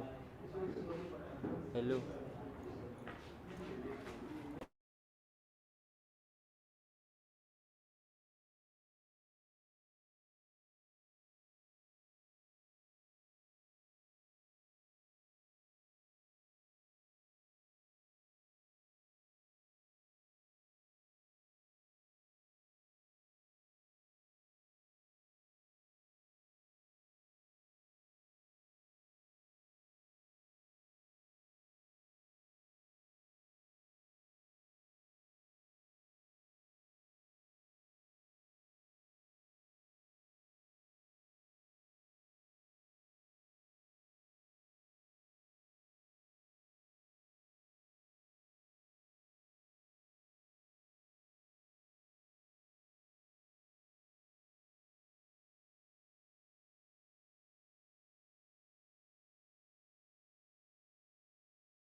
Hello.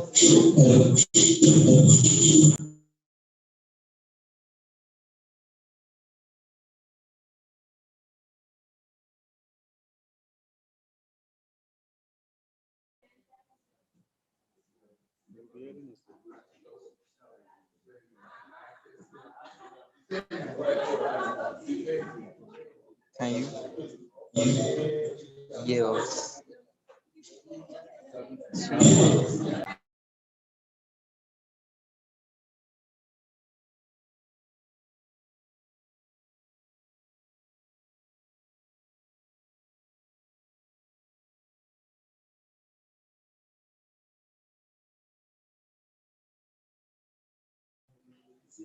Can you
Okay.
Okay.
All right, good afternoon.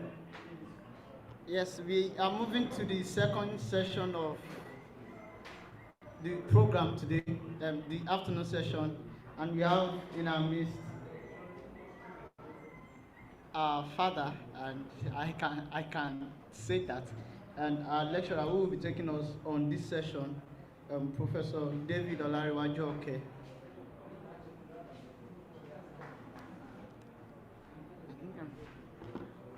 Where's your phone? Good afternoon, everyone. Yeah, a few days ago. Good afternoon, sir. Yeah, good afternoon, everyone. A few days ago, when the president of IFSA approached me, and he said he was inviting me as a guest speaker in this program, I almost turned him down.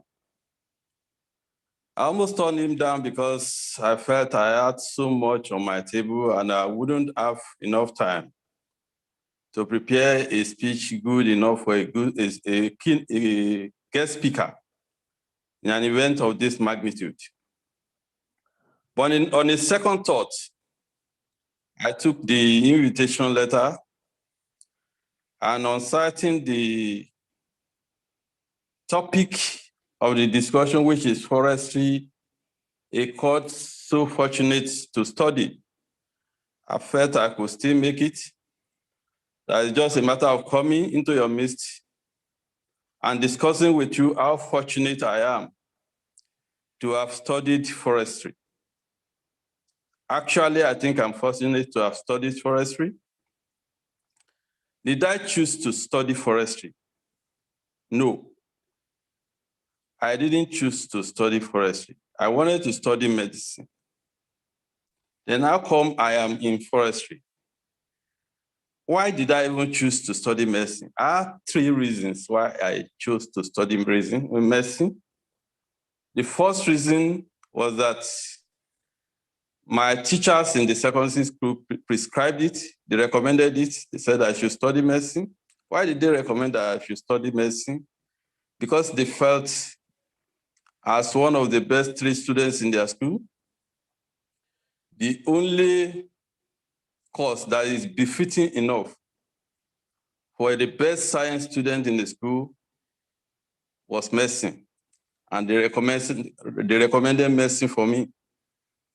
The second reason why I decided to study medicine was because I love the title doctor. I love a situation where after my first degree, everybody will now be referring to me as doctor. So I love that so much. And the third reason why I decided to study medicine was because I wanted to live well. I realized that looking around me in those days, all the medical doctors were living fine with their family. So I wanted that also. But as fate will have it, I couldn't make medicine because I applied for medicine, first choice medicine, second choice pharmacy, Obafemi Awolowo University, then University of Ife. I couldn't make the cutoff for medicine, and somehow, I found myself in Futa. I didn't get to know of the existence of any course called forestry until I received my letter of admission to Futa. On the letter of admission, I saw the course of study forestry and wood technology for 5 years. It was my first time of knowing that, but I accepted all the same because I was so happy that I will be leaving home and I will be on campus. So it didn't really matter to me then whether I'll be studying medicine or forestry or anything. I just wanted to leave home. So I packed my bags and baggages and I left for Futa. On getting to Futa, I did my registration and all the other things. The first few years on the campus was not too fine for me. It was made miserable by fellow students who were making mockery of me and my course of study. They were calling me all sorts of names. Some were saying I will end up being an Ashogbo. Some were calling me Agbegilodo. And that made me so bad. So bad that I had to go and meet a senior colleague in the department. And I started asking him questions. I asked whether I will end up being an Ashogbo. He said no. I said they were also calling me Agbegilodo. He said I shouldn't mind them. Then I said, what is forestry and what will I end up doing? He said I should not worry that I will end up being one of the managers of the very many forest estates that we have in the country. That if I don't do that, I could end up managing one of the wood industries. And in those days, we had quite a number of them. We had AT&P, we had Piedmont, we had Premier Timber, and we had the Niruwe in Ondo. That even if I don't do that, there are quite a number of... Hello?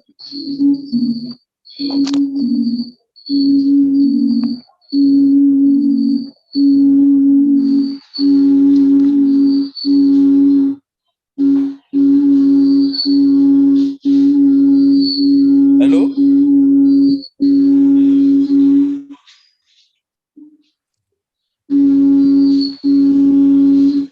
Am I still with you?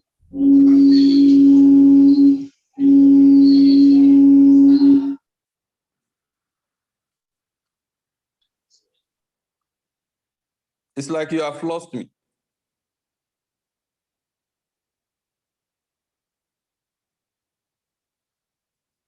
We can still hear you. We can still hear you, sir. You can still hear me? Yes, we can still hear you. Okay.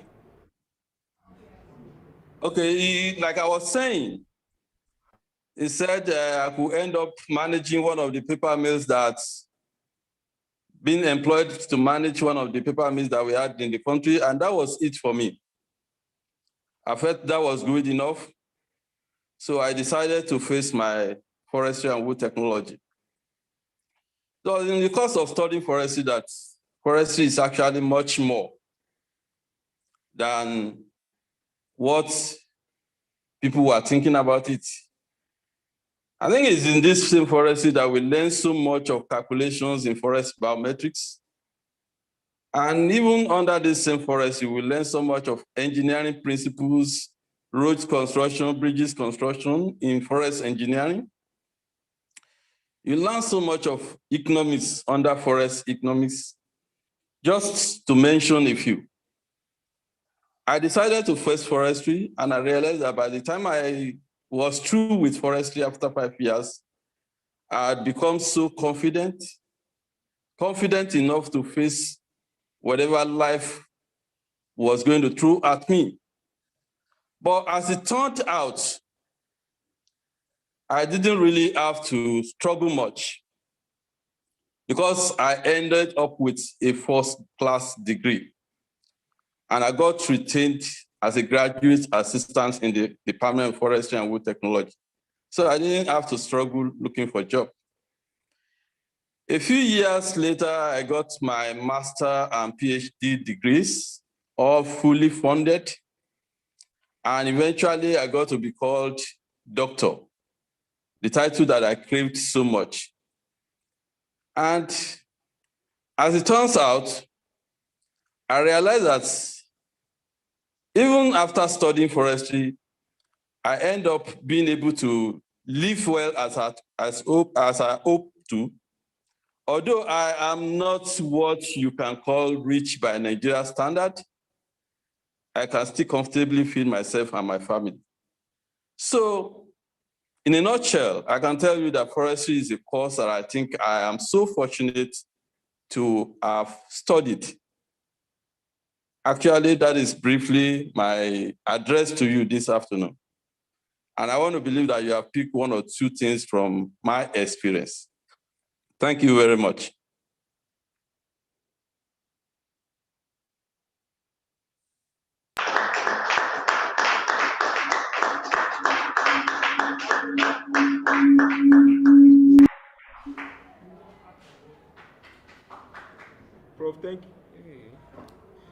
very much, sir, for that wonderful presentation, sir. We really do not take it for granted. Thank you so much, sir. Thank you. Yes, can we clap for Prof again? Let's clap for Prof for that wonderful presentation.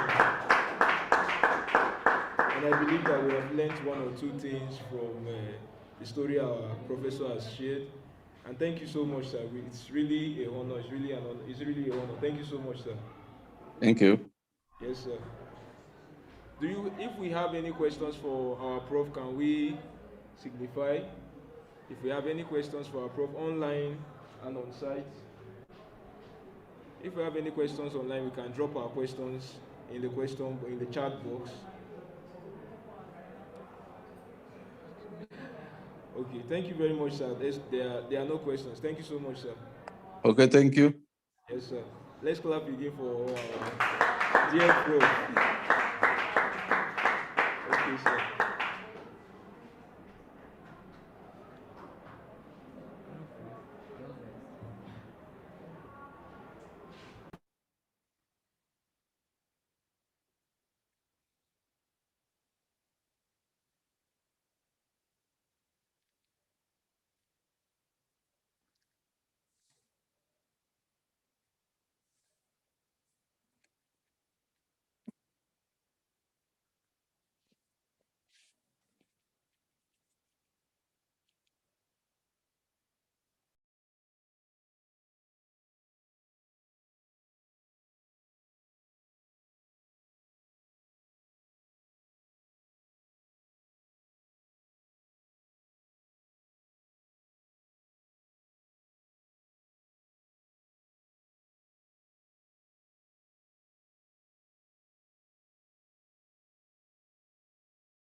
All right.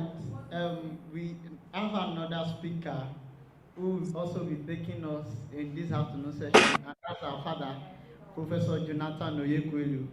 And I will leave the ground for him to take over now. You're welcome, sir. Professor, you're welcome, sir.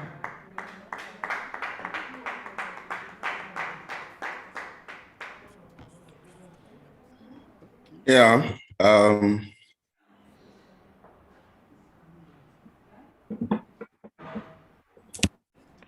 So thank you so much for having me. I hope you can hear me. Can you hear me? Yes, sir. All right. So thank you so much for having me. It's a privilege to be in your midst and to also have this presentation. So I will share my I will share my screen so that you'll get my presentation.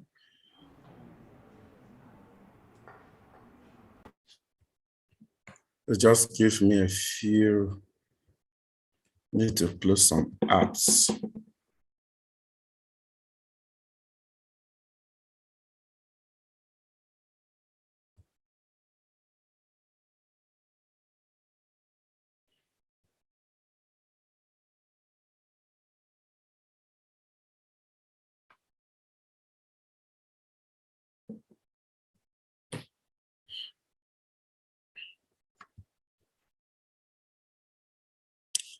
All right, so you can see my screen right now. Am I correct? Hello, can you see my screen? Yes, sir. All right. Like I said at the beginning, I want to thank you so much for inviting me to give this short presentation. I am a passionate believer in the forestry profession, and I also believe strongly that we have the responsibility to protect our forests. And whatever happens to it today, we are responsible for it. We are responsible to protect the forest and make sure that the next generation also have forest that's going to sustain them. So I am Jonathan Onyekwelu. I am a professor of ecosystem restoration and forest management. I'm a lecturer in the Department of Forest and Technology, the Federal University of Technology, Akure, and my email address, you find it there. All right, so let's start, let's go. Now, what you have here is a map of the world terrestrial biomes.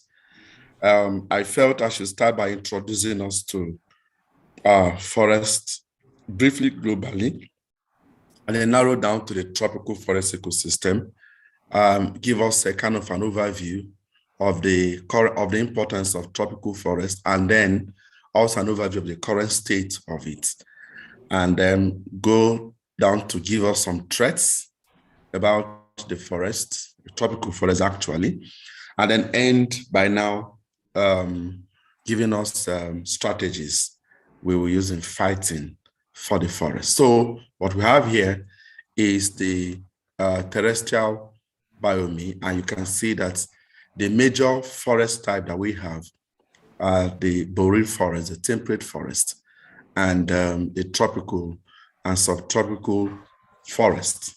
You have them there. You see the green aspect of it, then the yellow, and the one that's ash colored. Those are the main forest type we have globally. And then you see have them here, so you have them more pronounced. You have right towards the northern aspect of the globe, you have the temperate forest, then you come down towards down to Europe, you have the also temperate forest there. Sorry, up you have the boreal, then come down temperate forest, and then the tropical rainforest. And then we have them here, the main forest types. We have the tropical rainforest, that's evergreen or deciduous, have tropical rainforest. And then we have the temperate evergreen forest, and also the temperate deciduous forest. All of them give us the temperate forest. Then we have the midterm vegetation, and then the coniferous forest, which is mostly the temperate forest. All right, so tropical rainforest. Now, what we have here, it shows us the main tropical rainforest we have on Earth. So we have, like, I will still talk more about them.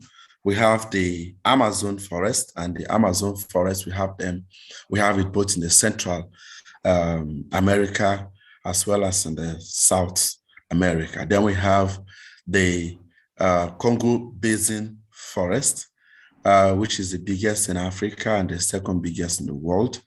And then we have the group of rainforest, which is the Asian tropical rainforest. I will still talk more on this as we go. But these are the chunk of tropical rainforest that we have. Today, they play very important role in the ecosystem and the climate we have globally. Now, the tropical forests are found in various locations. 49% of the tropical forests are found in the tropical America, 34% in tropical Africa, and then 16% in tropical Asia. So you see that a chunk of it, almost 50% of the tropical forests, we find them in the tropical Americas. And then we come to Africa being the second largest, and then Asia, the third largest. So we have that there. So you see that chunk of tropical rainforest there, which is collectively called the Amazonian tropical rainforest. And then we have the next one, which is in Africa, about 34%. And right now in Africa, the one that is prominent is the Congo Basin tropical rainforest, which again, I will say talk about briefly. And then lastly, we have about 16%, which is the tropical rainforest that found in Asia, scattered in several parts of Asia. Now, it's not as, if you look at the Amazonian tropical rainforest, this is a chunk of continuous rainforest, except now that it's been broken by deforestation. And in Africa, the Congo Basin also continues with several countries taking part in it. But in the tropical Asia, we have them scattered in various parts of Asia. Right, so again, we talk about it. So we see the tropical Amazonian rainforest.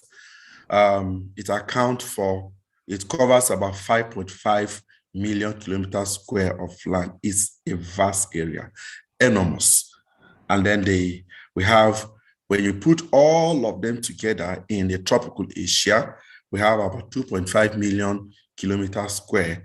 And then, so in terms of land area, we put them together, you find that the one in tropical Asia is the second largest. And then the last one, what I did here was just to take cognizance of the Congo Basin. I did not add the rainforest we have in Western Africa, the one that spans from Nigeria through Benin Republic, through Togo, through Ghana, down to Guinea area. So I didn't consider that. If you consider that together, then Africa is the second largest. But by the time you just look at the Congo Basin alone, then we have about 1.8 million square kilometer area. Now, I would want to play us a short video, and the video is meant to let us see the importance as well as the enormity, the beauty of tropical rainforest, and also the diversity in it and the various role it will play. So the video will take us about 5 minutes or thereabout. Shrouded in a blanket of clouds, they awaken. their canopies of green glitter in the sun, their wildlife start to slither, chirp, out, one of the planet's richest ecosystems.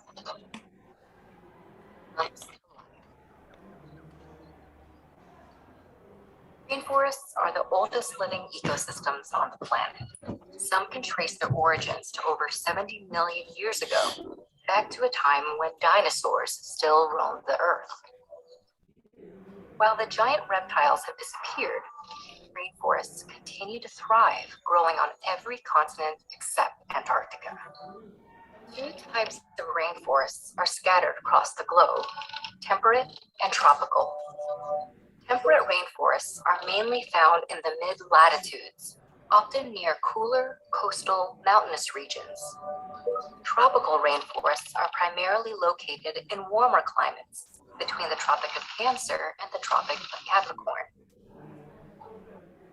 As their names imply, temperate and tropical rainforests are the wettest forests on Earth, receiving up to about 33 feet of rain per year. This precipitation plays a critical role in creating an exceptionally lush and biologically diverse habitat. While rainforests only make up about 6% of the Earth's surface area, they are home to over half of the world's plant and animal species. This biodiversity creates benefits that extend far beyond the rainforest boundaries. Rainforest plants produce an assortment of food items, in addition to ingredients useful in everyday products and medicines. In fact, an estimated 70% of the plants used in cancer treatments are only found in rainforests. On an even larger scale, rainforests help to stabilize the planet's climate. Its lush green vegetation regulate global temperatures by absorbing massive amounts of radiation from the sun. They also absorb vast amounts of carbon dioxide and convert them into oxygen, about 40% of the planet's breathable air. Over the past few centuries, rainforests have disappeared at an alarming rate. Factors such as economic inequalities, human development, and demand for natural resources have fueled the deforestation of these rich ecosystems. At the current rate, rainforests, which have survived for over 70 million years, may completely disappear within the next century. But through educational campaigns, sustainable logging practices, and cooperation with local communities, deforestation may begin to slow down, helping preserve rainforests for many generations to come.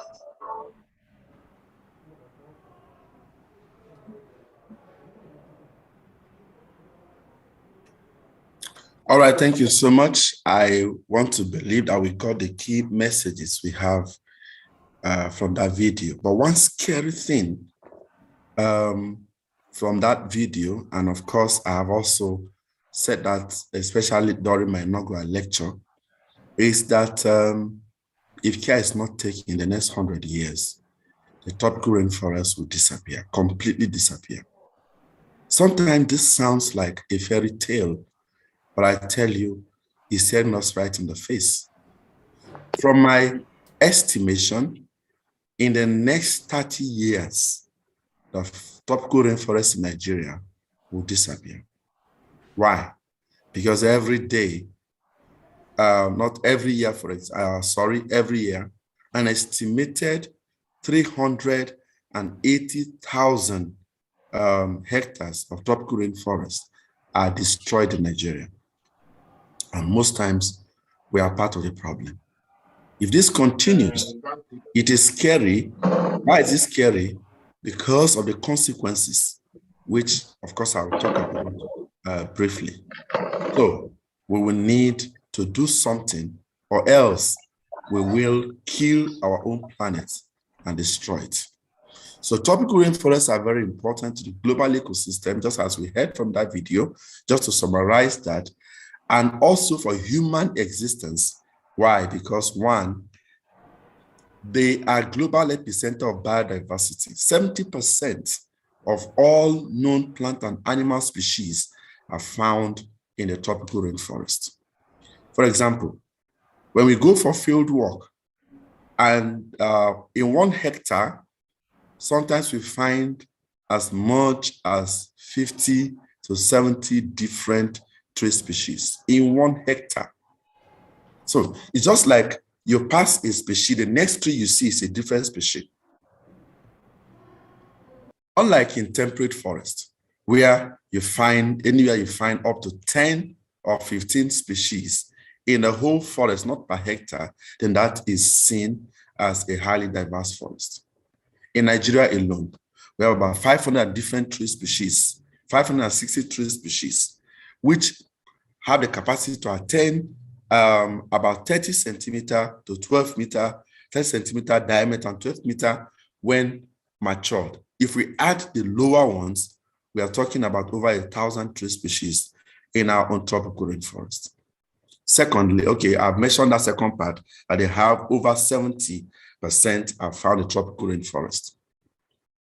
Now, tropical rainforests contain high diversity. About 68% of the 25 areas identified as global biodiversity hotspot are found in tropical forest region. And if I put this band here, you will see that most of those hotspot countries, that's all the place you see colored red, painted red, are the biodiversity hotspot of the world. Now look at them, most of them are found in the tropical rainforest region. So by the time we are destroying this rainforest, we are invariably destroying biodiversity. Now, tropical rainforest offers rich source of medicinal plants. In the video, you heard that about 70% of all the medicines used to fight cancer, how do I put it now? That their source is from the tropical rainforest. Up till now, there is still a lot of bioprospection going on in tropical rainforest to find herbs or trees that could be used in the cure of different diseases and sicknesses. In fact, if you read through if you read the monograph of every tree found in tropical rainforest, almost all of them have at least one medicinal value or the other. They harbor a number of diverse and unique indigenous human culture. Up to today, there are 6 human cultures that all they know is a rainforest. That is all they know, where they live and everything. So up to today, we still have human culture who do not know what to call civilization. And if you destroy the rainforest, their own culture is destroyed. And then it plays an elemental role in regulating global weather, in addition to regulating atmospheric gases, maintaining regular rainfall. The problem we're having today with global warming and climate change can be traced to the destruction of the tropical rainforest. I was telling my wife when we are discussing, we talked about sometimes in 1996, 1997, when she said she felt so hot. And I told her, I said, it can be compared to what we are facing today because the temperature is increasing. Yesterday alone, we had about 38 degrees centigrade. Wow. We couldn't have thought of that in the 1980s. But look at it changing because we are destroying the rainforest. And because of that, we are having more of the radiation of the sun striking directly, directly on our own earth and warming the earth, and then the earth itself giving out this hot temperature. And then provide buffer against flood, drought, erosion, and desertification. And then it stores vast quantity of carbon. A vast quantity of carbon is stored in tropical rainforest. And even by the time we harvest a tree and we use them in products, then we have the carbon stored in use.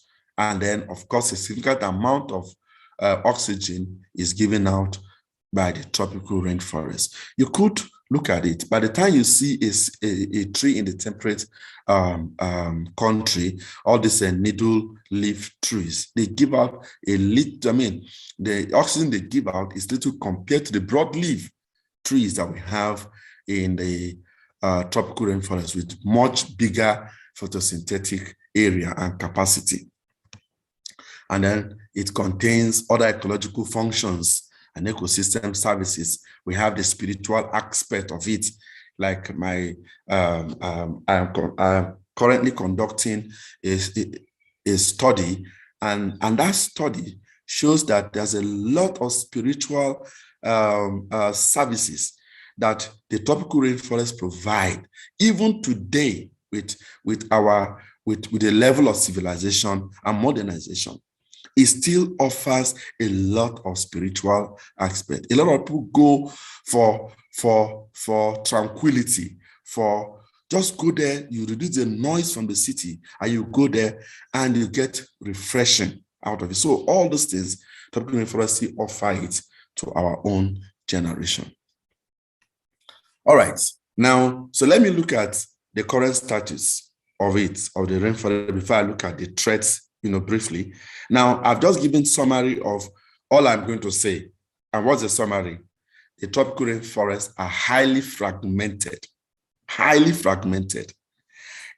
degraded, and they are highly reduced in quantity and quality. Nigeria tropical rainforest is a good example, as we see very briefly. Then they are seriously threatened, and a lot of our tropical rainforests, as well as the lives in them, the species in them, are in the verge of total extinction. Okay, so let me now speak briefly. Now, this map is very interesting, and I decided to bring it because I think I've told my student about this some number of times. I am somebody that believes that almost the whole of Africa and most of the world was once covered by forest. And this thought came actually in 2013. Again, it was an IFSA program. It was an IFSA regional conference, University of Agriculture, Makurdi. And I was invited to speak. And I was asking myself, is it possible that Sahara Desert was once tropical rainforest? Is it possible that the ice glaciers we have today were once forest? Is it possible that a lot of this place, well, I didn't have facts then.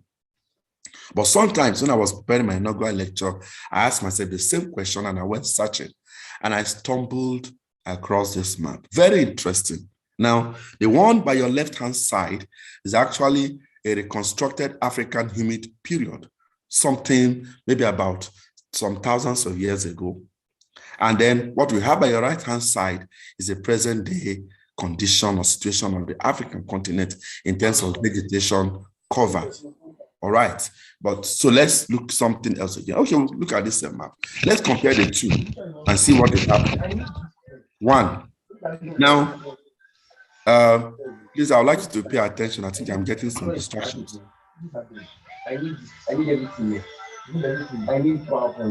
Sorry, I'm getting some distractions.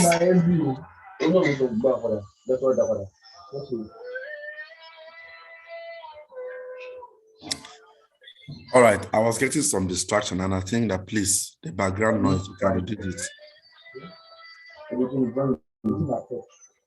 Sorry, can we tell this somebody, to please? I'll let you beat your mic or something. I think you're interfering too much. Yes, sir. Yes, sir. I've muted him. All right. Okay, so I was now doing a comparison. Now look at that comparison. Look at the in the humid period. Look at the extent of land covered by Sahara Desert. Very little. Look at the present day. It has covered almost 30 or 40% of the African continent. So the desert has expanded. What did it do? It pushed back the vegetation we're supposed to have. We come down again. Now look at the tropical rainforest. Now, the whole of Nigeria, even some part of Chad, was once covered by tropical rainforest. I'm still searching. I still believe that it was more than this before that time. Now, but look at the one by your left-hand side. You see that the tropical rainforest has shrunk. Today now, it's just a band that covers Nigeria, just a band in Nigeria.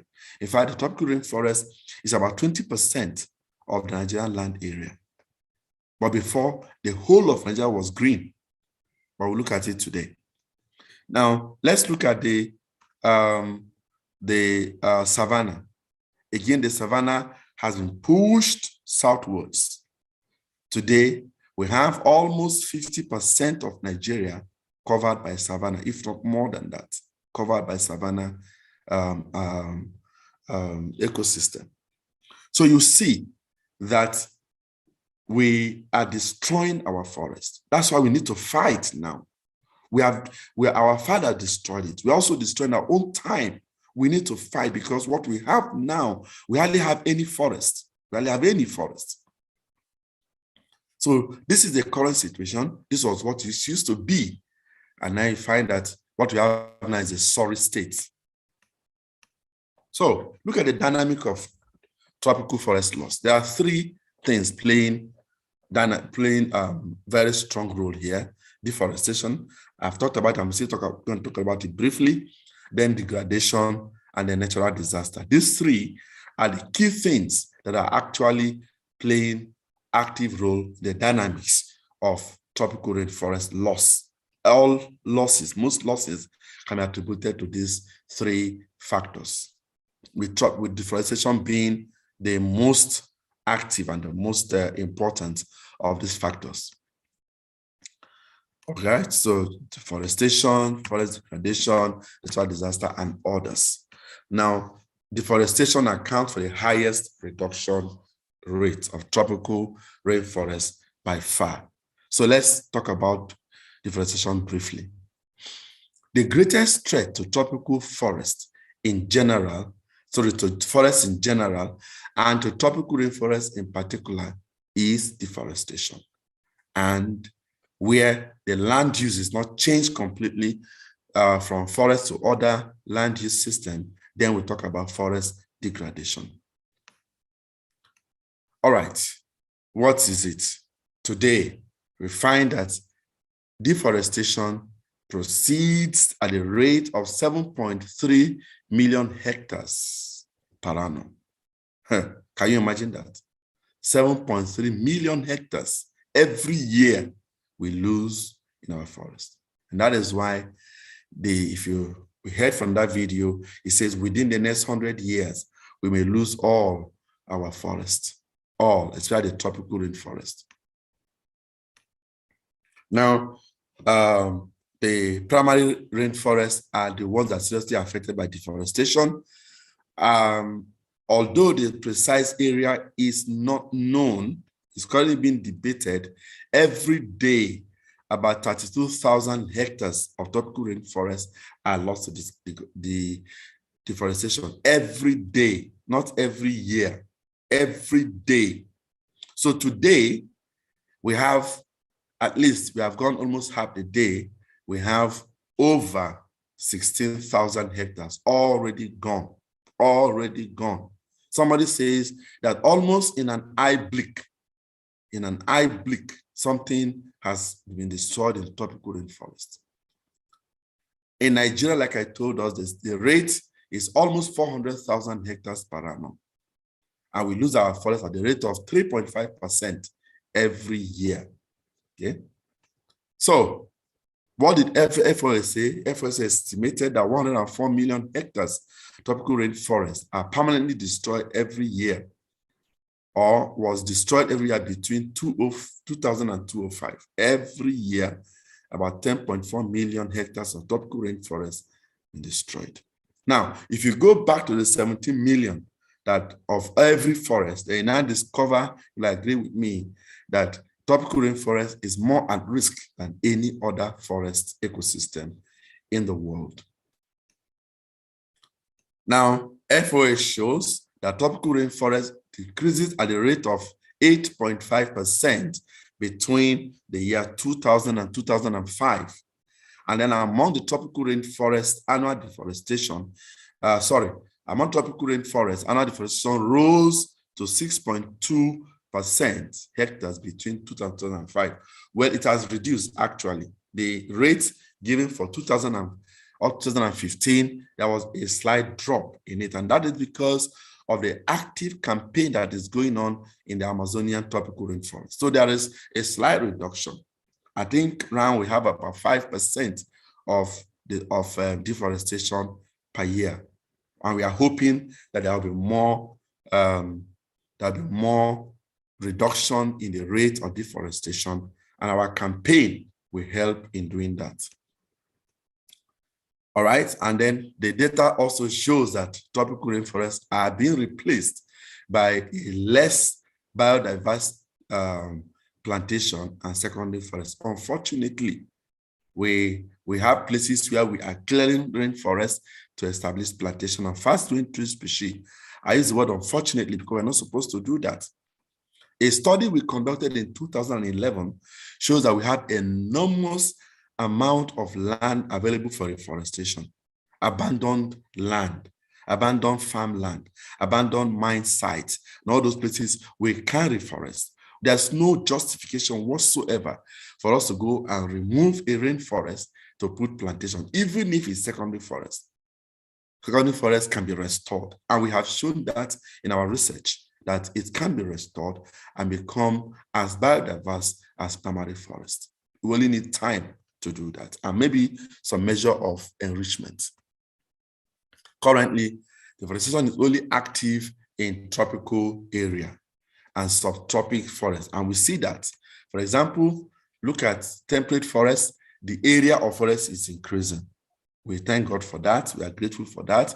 And then the same thing in the boreal forest is also increasing. But look at the tropical rainforest and the subtropical forest. Look at the rates. Like I told us, if you see from this map, there's a drop. Look at the bar for 2000 and up to 2000 and 2005. You find out we have almost about 6 million hectares.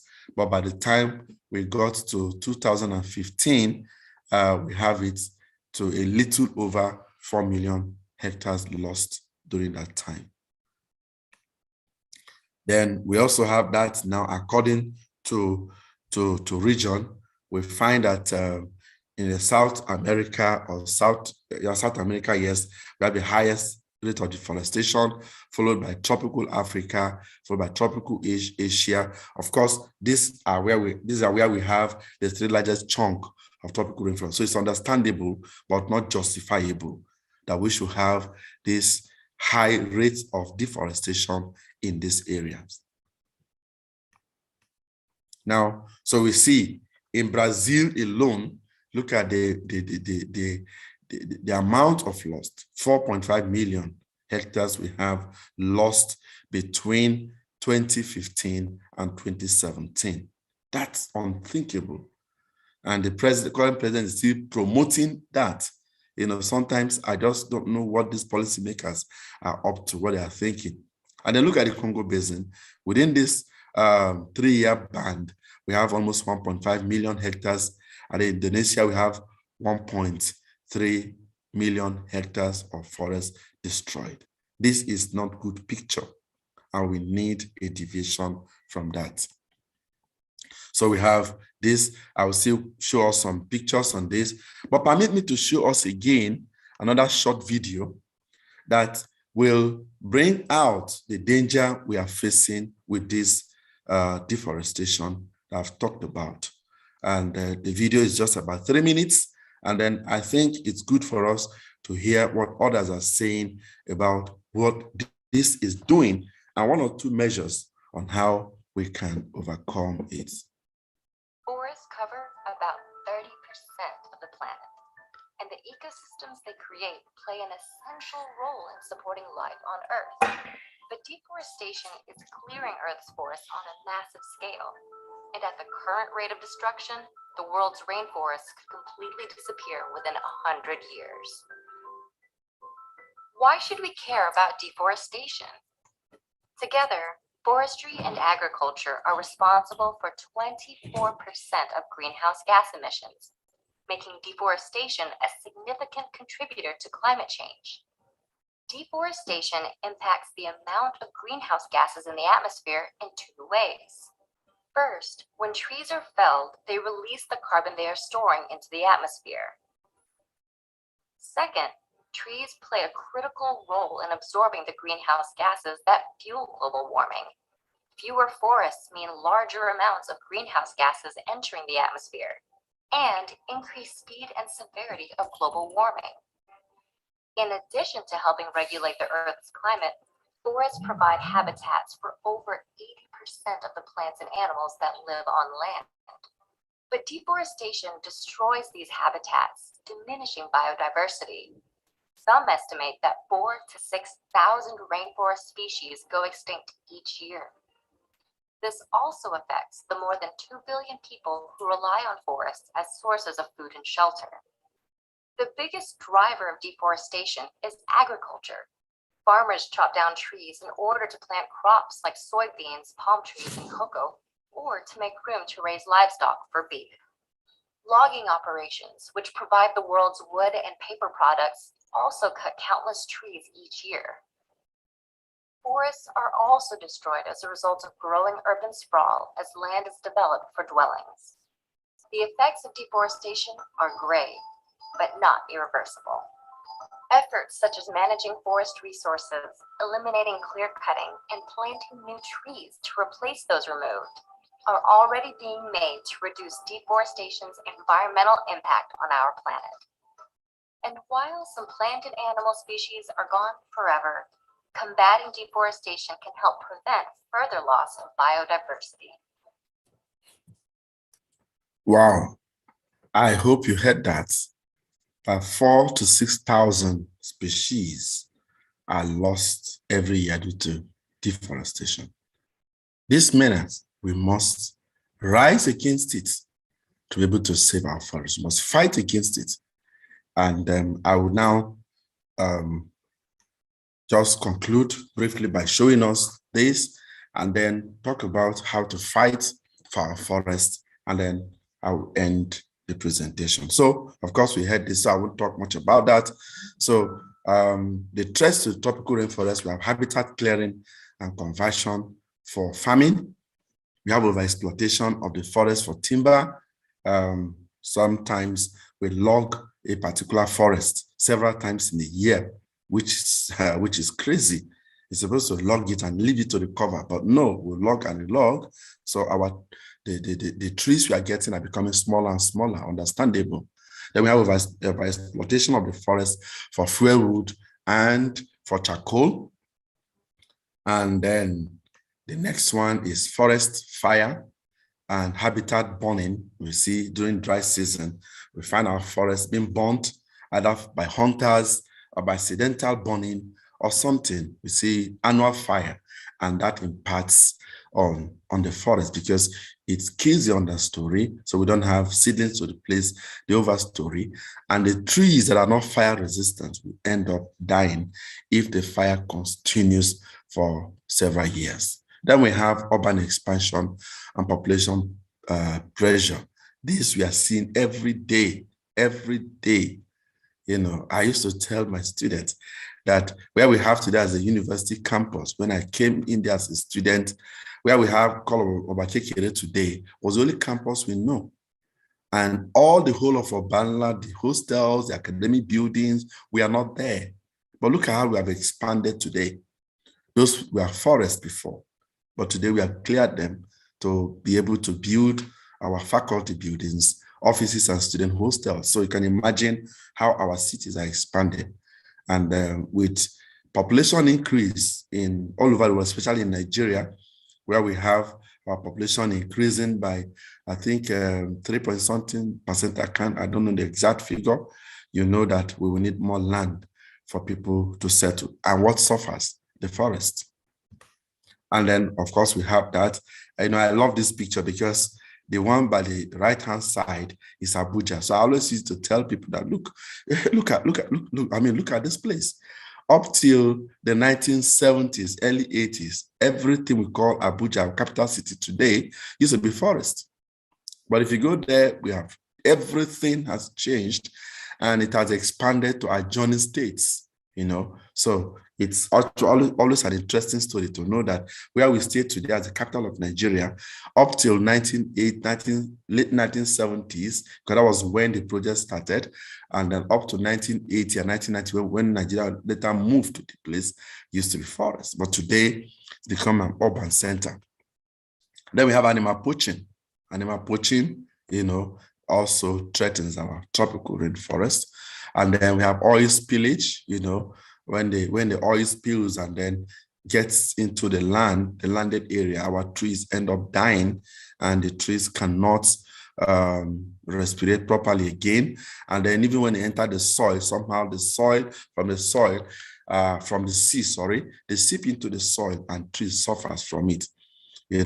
I was taking the students on an excursion one time, and then we had to stop when we saw, it was the rainy season, but the place was like a dry land.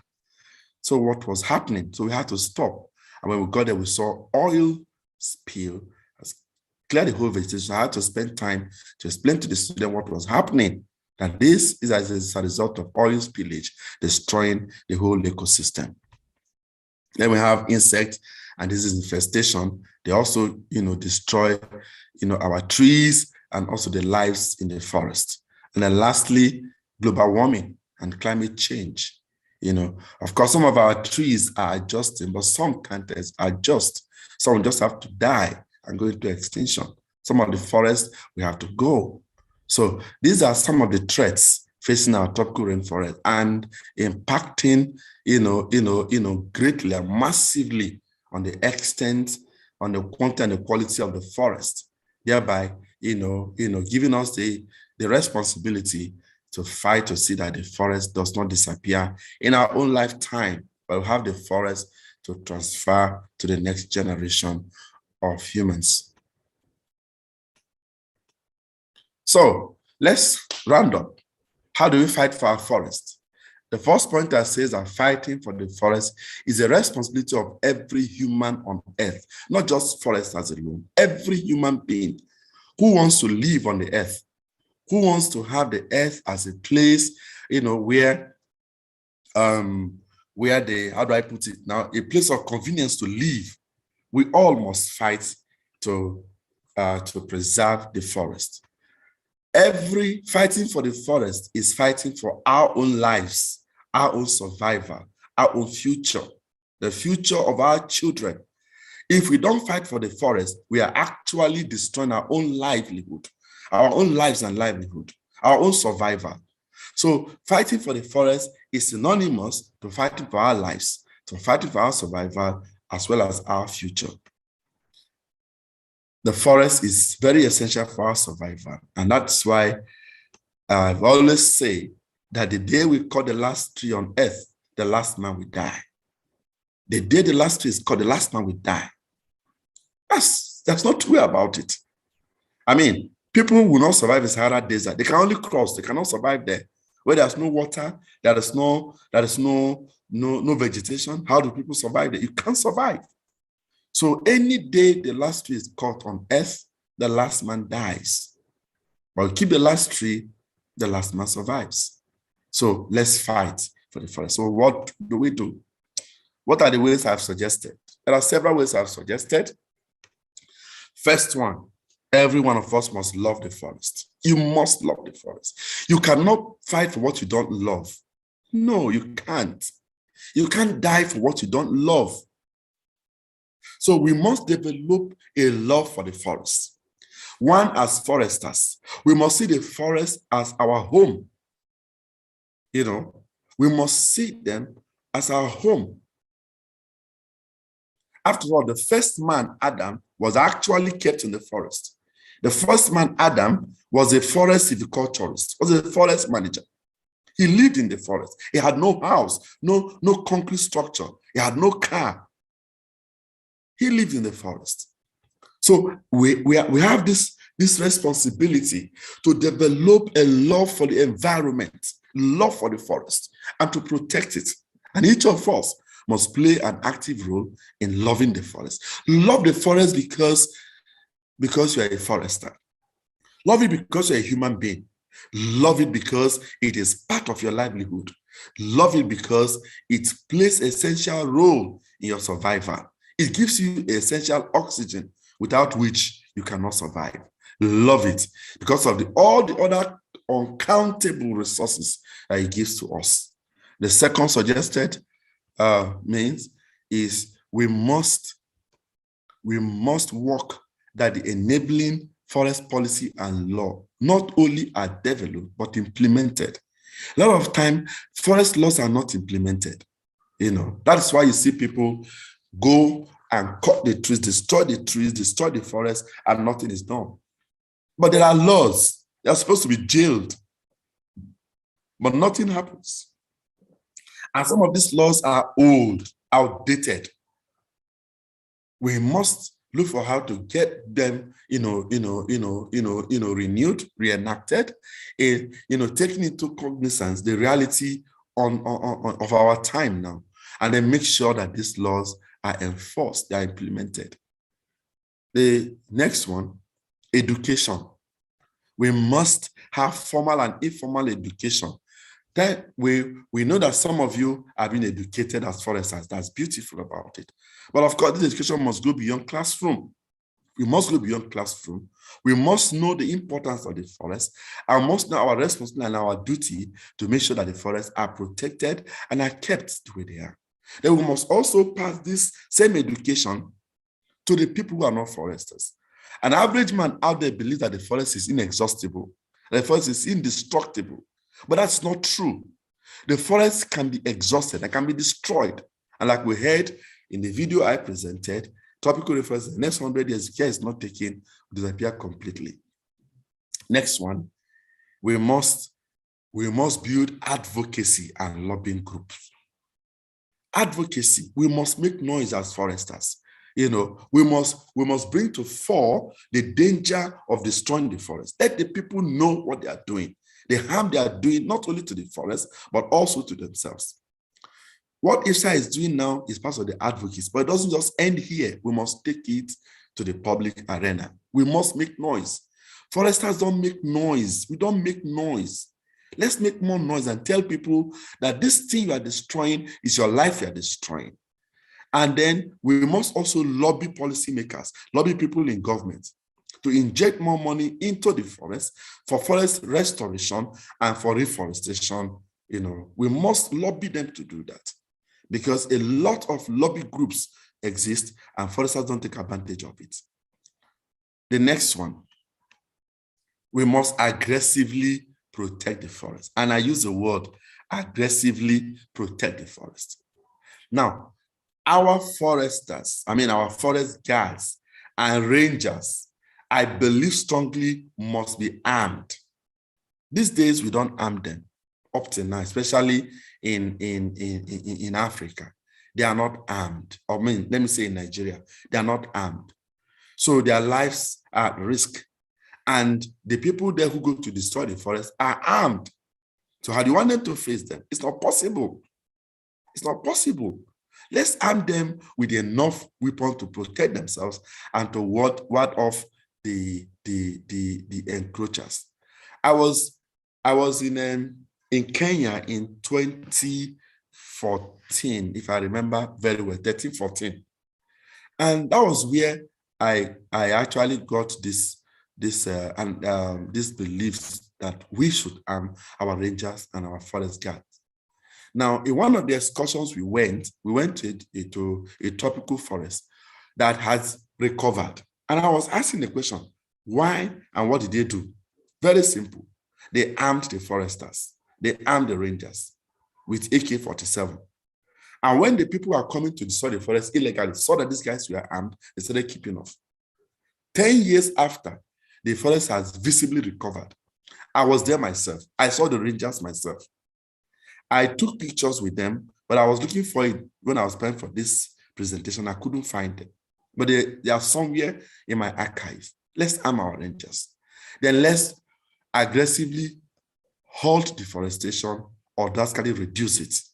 Through campaign, through lobbying and things like that, we can achieve that. Then let's promote reforestation. Let's promote reforestation. I brought the picture of AFR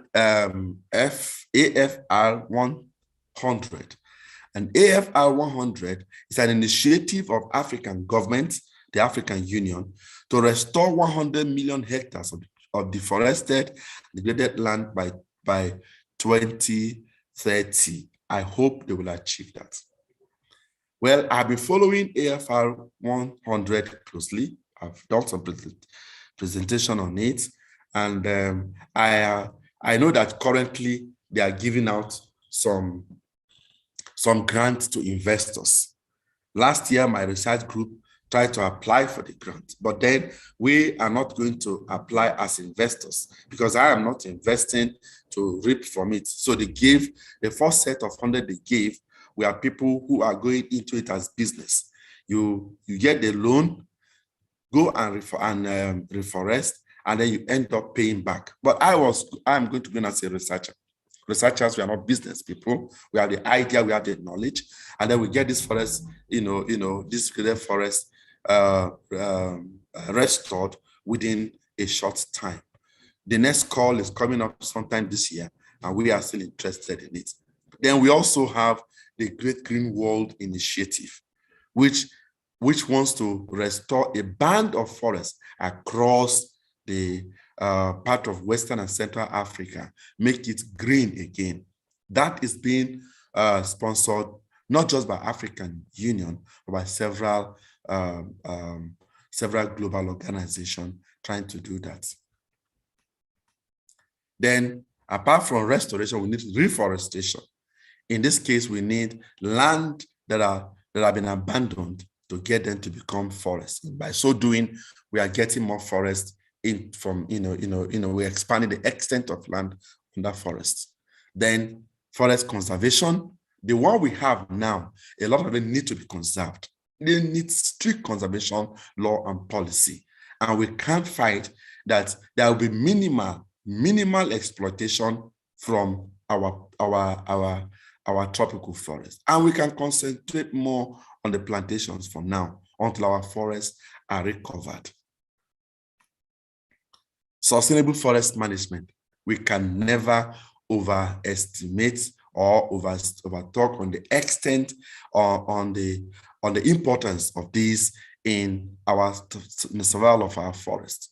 And here we advocate that we have to manage our forests sustainably such that there's enough to serve current generation and enough for the future generation.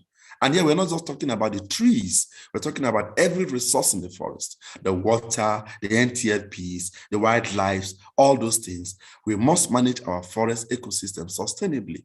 And any forest that cannot manage sustainably should be, we should not allow exploitation there. And then we now have forest certification and certification of forest products. We have to advocate that nobody should be allowed to fell a tree in a forest that's not certified.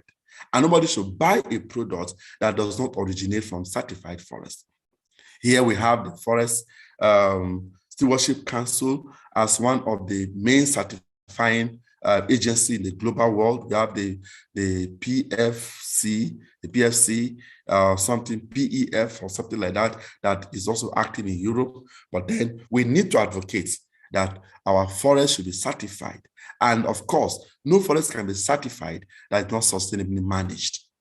By so doing, then we are fighting for the survival of our forest.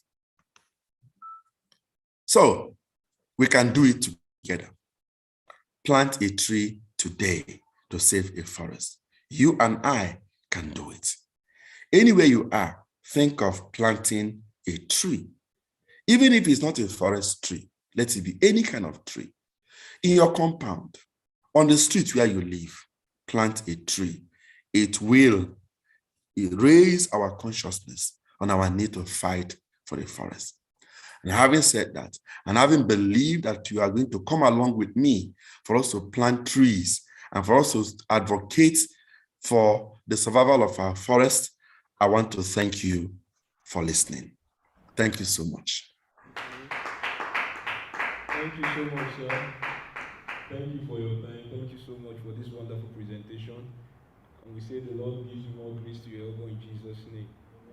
Amen. Okay. Do we have questions for?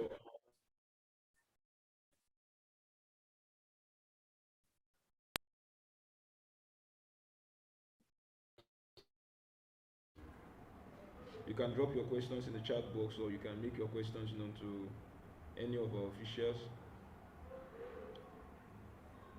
Okay, in the absence of any question, thank you so much, sir. We really do appreciate. Thank you so much, sir. Please, can we clap our hands for our wonderful professor for this wonderful presentation? Thank you so much, sir. We really honor you, sir. All right, thank you so much. Yes, sir. Have a nice day.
Good afternoon. Good afternoon, Professor Mrs. Oyeride. We just observed that you are presently with us in the meeting. Please, can you say one or two things to the house?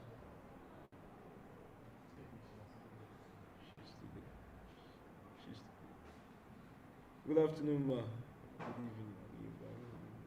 Good afternoon.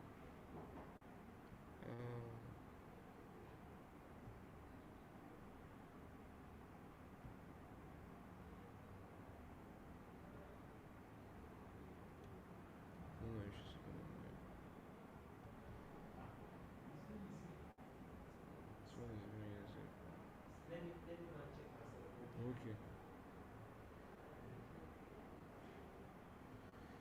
Professor Mrs. Good afternoon, ma. She's online, but I don't think she's. Yeah, I've asked her.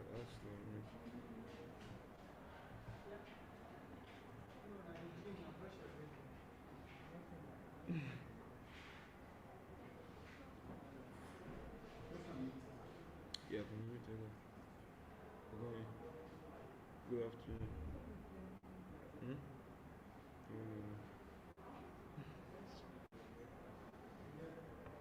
I've asked her to unmute, but she's not.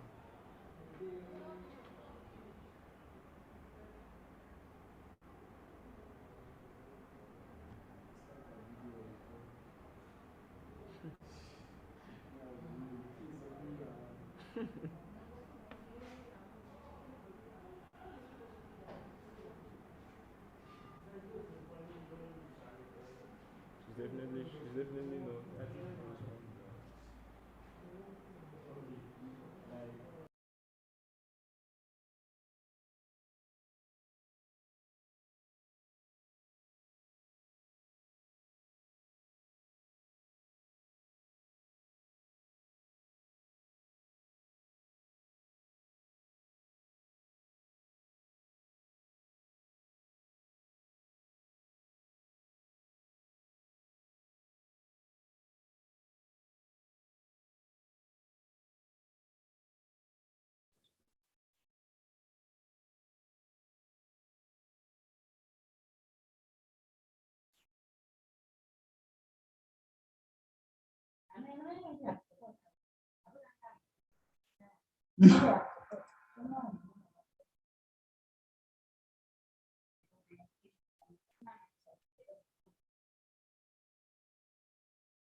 She's not the only. I wanted to say the only.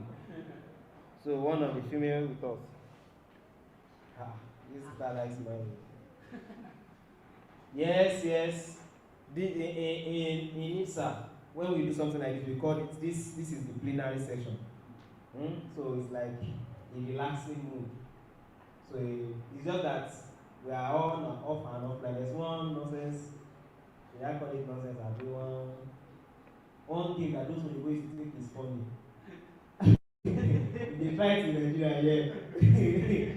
They used to call it. Oh, you are in the spirit. How do you know that was what I wanted to say? I wanted to explain that game to you. How many of call the name again? He's twisting my tongue. Kapanon. Kapatun. Do you know what the game is about? I should tell you. The game, you start with one person. One person will, is it fall down on the floor or sleep on the floor? Everybody will not be jumping on you. Will not be jumping on you. And then you see that person that is down. That's one of the nonsense games they say they are having fun. If you try it here and you are the one privileged to be down.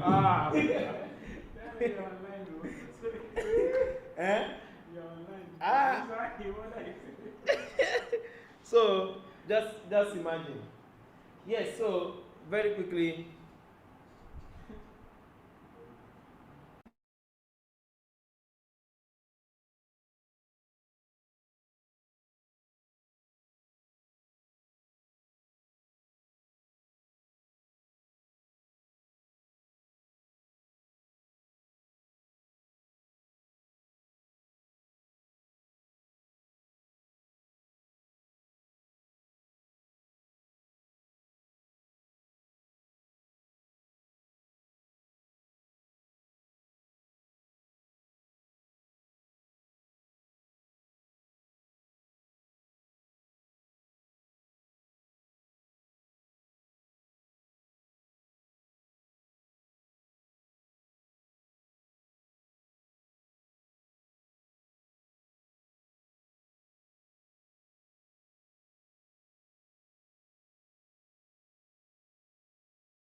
So give us a perception, give us your perception of forestry.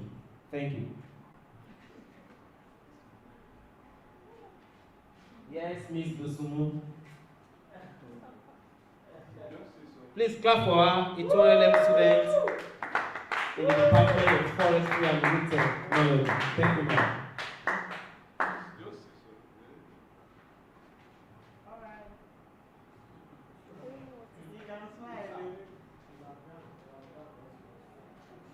Yes. So since you started the program, what's forestry to you? What's your perception about forestry?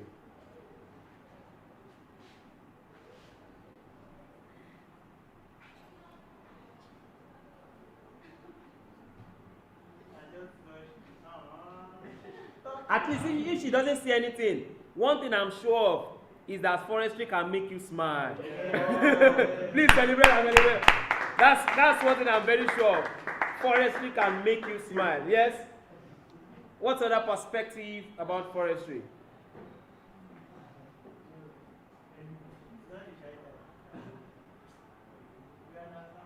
Yes. Let me make it more comfortable. Let me bring the second lady too.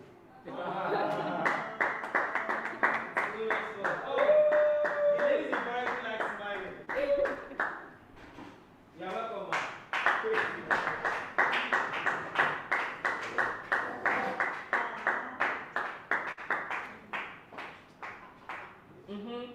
Yes, so let's have a quick interaction.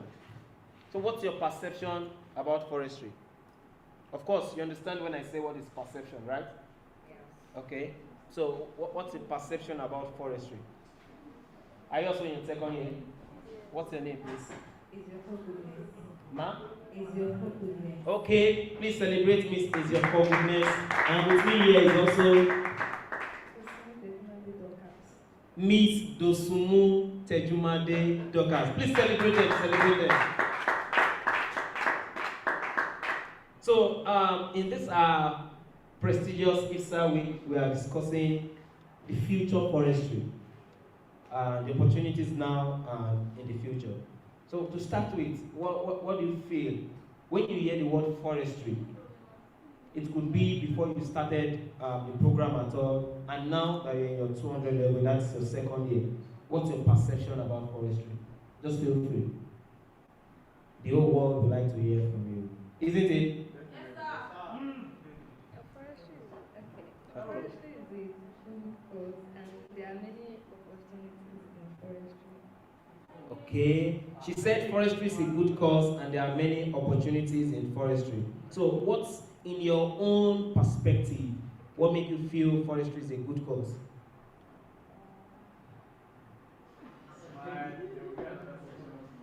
Okay, I would say my own perception about forestry being a good cause because number one, I understand the fact that trees are important to our environment and to we.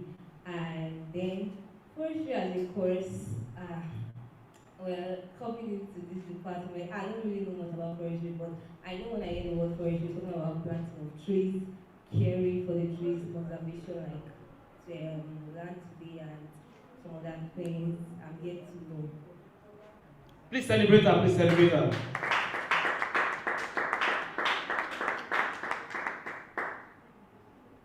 So now, if we say forestry, we understand that when we talk about forestry, your perception about it, like Ms. Dosumu said, is a good cause, and Ms. Goodness also said she feels it's something worthwhile in the sense that it deals about trees generally, which I believe we all agree with, right? So if we are looking at it with the concept of being something good and it deals with trees, so what do you think are the likely problems that we have today that going into the avenue of studying trees can help us solve?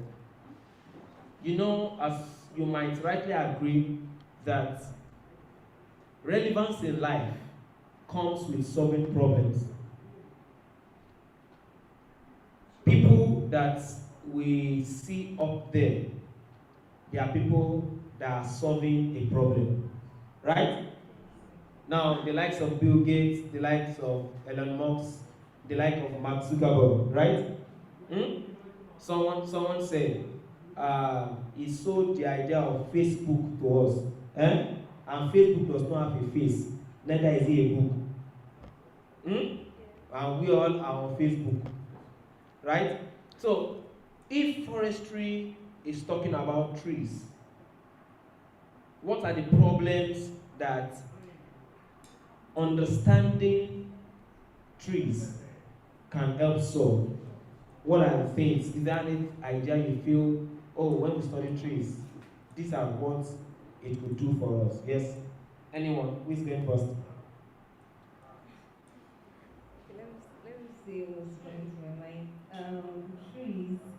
You see that trees are important in the sense that they help us to remove the carbon dioxide in the atmosphere and give we human, make our environment more comfortable for us to stay and survive. So when we call down trees, that's deforestation, it affects us and maybe it affects us as humans. That's what I can say. You've said something, please celebrate her. So, if I understood or get what you just mentioned, you are saying one of the problems having trees or studying trees will help us to do is understanding the mechanism behind removing these harmful gases like carbon dioxide, right, from the atmosphere, isn't it? All right. Yes. Yeah, in addition to what she says, I think trees are a good source of oxygen, according to what our lecturer told us in class. Then, the major problem we are facing now is deforestation, and I think the solution is afforestation. Please clap for her. So we have the problem of deforestation. Deforestation simply means the removal of trees, right, from the earth, the environment. And when we go into forestry, like our perception of forestry now is a good study of forestry gives us an understanding of how we can ensure that trees are secure, right? And they help us in removing harmful substances in the atmosphere, isn't it? At the same time, they are also very useful in providing us oxygen, right? That we need. So what other things do we think that studying forestry does for us or can do? Is there anything coming to mind?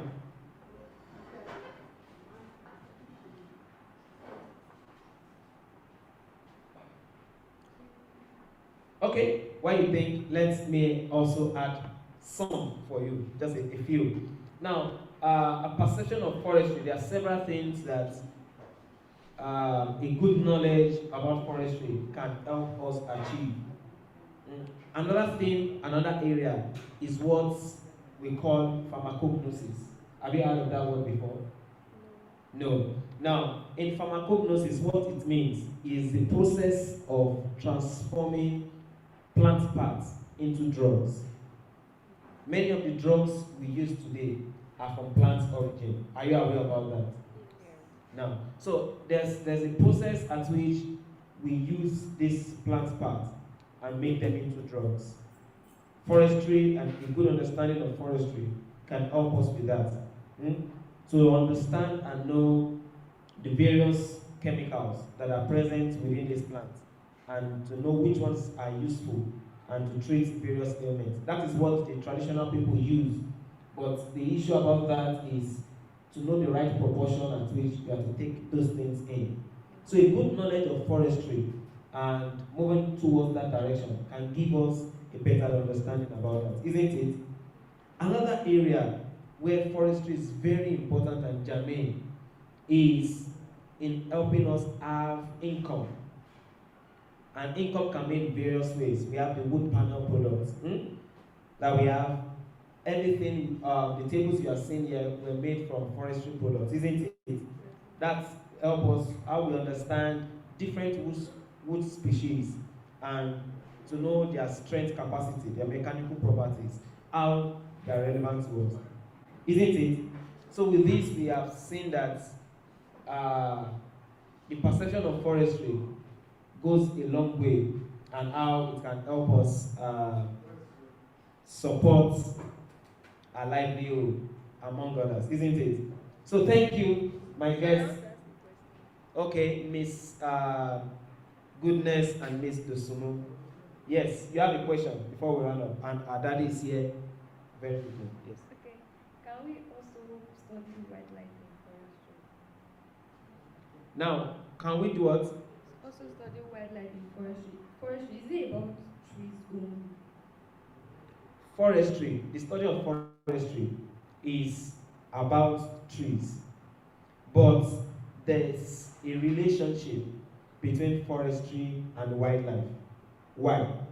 Because before you can call an area a forest, it consists of several number of trees on a particular area of land.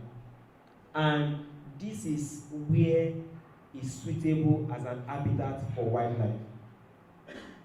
So what makes wildlife exist is the existence of forest. Do we understand that? Please celebrate me too now. So thank you for having us. Thank you. Our plenary section is over. Then will you introduce our daddy? Mr. Eugene, or who is calling daddy? I finished my assignment.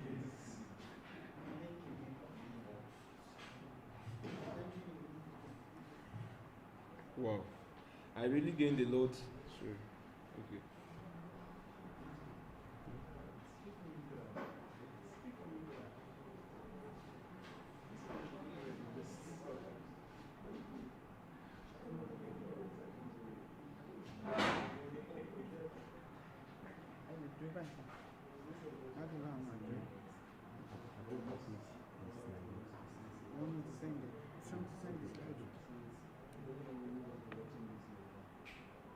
Is the slide here?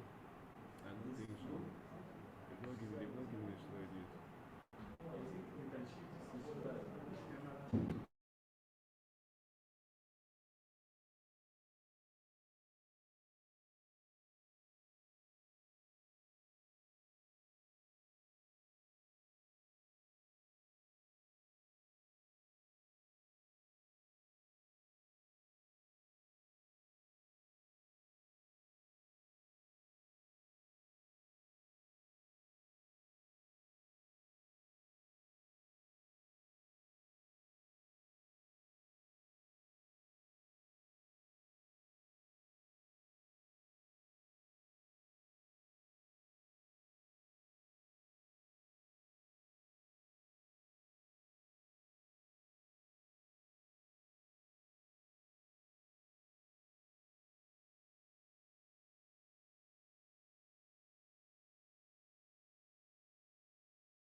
sharing? Yes, I want to open a chat.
Very much privileged and honored to have an erudite scholar, a father, a mentor, a leader with us today, a professor of wood science, and if I'm correct, that in the area of pumping, with us today, a former HOD, I think 2012, 2015, a scholar of excellence, with us here today to do justice to the topic of the role of mentorship in forestry. And that's no other person than our own very own daddy, a father to every forestry and wood technology student of the Federal University of Technology, Akure, Ondo State, Nigeria, a university known for self-reliance through technology. No other person than our daddy with a standing ovation, Professor Babatunde Ajayi. Please a round of applause for daddy as he comes forward. Thank you very much, sir, for honoring this invitation. We are so much blessed to have you here. And it's a privilege to see our daddy here do justice to that.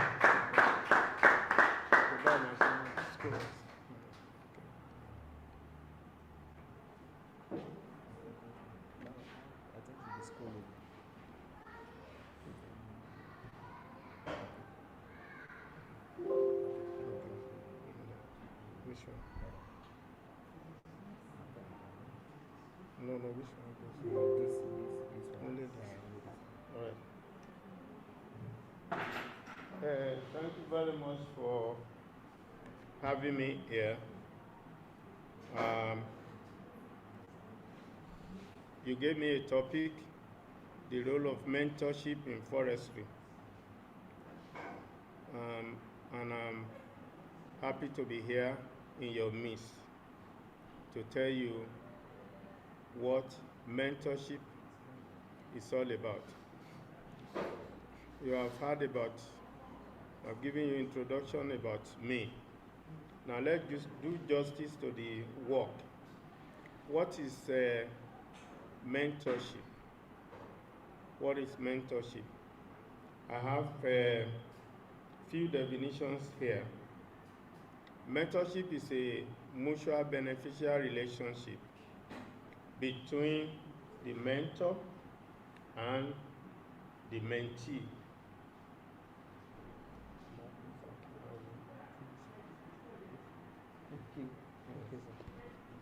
All right. This one.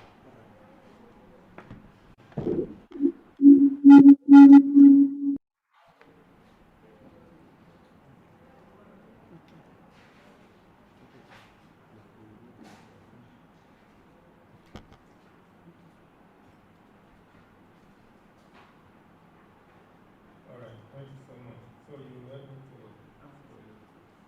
Now, definition of mentorship. Mentorship is a mutual beneficial relationship between the mentor and the mentee. Who are the mentees? You are the mentees. I am the mentor. Again, it expands the mentee forest and conservation knowledge. Those are the tools it entails to expand your knowledge in forest conservation, and then goals, and then network. It fosters leadership, shares advice to gain new perspectives in forestry, both works and goals for growth. Also provide experience and knowledge for mentees' development. Next slide. So there are few types of mentoring. The first one is one-on-one mentoring. And this involves the mentor and the mentee meeting together. For example, in your final project, you want to discuss your topic, your abstract, your introduction, and everything you want to discuss with your supervisor, who is also your mentor. So one-on-one, together you can sit down together and then discuss. The second one is distance and virtual mentoring. This one involves the mentor and the mentee located in different places. For example, if I travel out to America and then my student is here in Nigeria, there's no limit as to whether we can continue to do the job together or not. So, mentor and mentee at different locations. Then the third one is the group mentoring. Now, in the final year here, this moment, we have some of the lecturers having about 15 students to supervise for their final project. So a mentor having 15 numbers of mentee or larger than that number. That's right. Now, what are the functions of mentorship? To provide mutual beneficial relationship. The relationship between the mentor and the mentee brings about mutual beneficiaries. For example, if I give you an assignment to go and do a particular write-up, and then you go to the internet, you source for literatures, and you come up with beautiful ideas. And some of these ideas are just me. So from your work as a mentee, I'm also benefiting.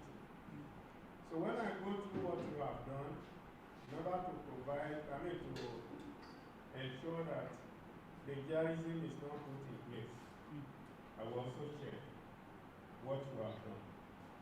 And beneficial relationship. And those relationships covers the following area. To expand your knowledge, the mentee's knowledge in forestry, wood technology, and innovation. And the second one is to prepare the next generation of foresters. As I am aging, I have produced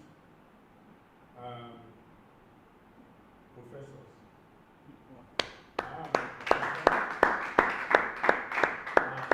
Produce professors, and those professors are also preparing to produce professors. That shows that I must not allow the knowledge to be misleading on me alone, but I must pass it to another generation by sharing new concepts in forestry activities. For example, I was talking to this small girl right now that you can bring out new activities from the existing one. For example, when I was growing up, I realized that they produce particle board using sawdust. My mentor at that time, I suggested to him, why don't we turn maize stalk to sawdust? To particles. What it means with that of sawdust, let's mix it with particles for maize stalk and let's see how it goes. So we embarked on that research. Unfortunately, we had to come up with a new and innovative product by using agricultural ways to produce what you can use wood to produce. So instead of going to the forest to cut down trees to make tables, you can use panel product from particles of maize stalk to do the same thing. So I was mentored to work along that line. So to enhance further growth of the mentors and the mentee, if you don't want to die, you must have sufficient enough of mentees. These are the people that will carry out your activities and then add innovation to it when you are off the place. So functions of mentorship, that's one we have just gone through. Then functions of mentoring the mentee. What are those things that will make us to mentor the mentee? Is to to assist the mentee develop a high sense of professionalism in forestry activities, and then the acceptance of such activities to the generality of people, or to the extent that you can now begin to publish papers in those main concepts. Given the right concept to solve various challenges in forest practices.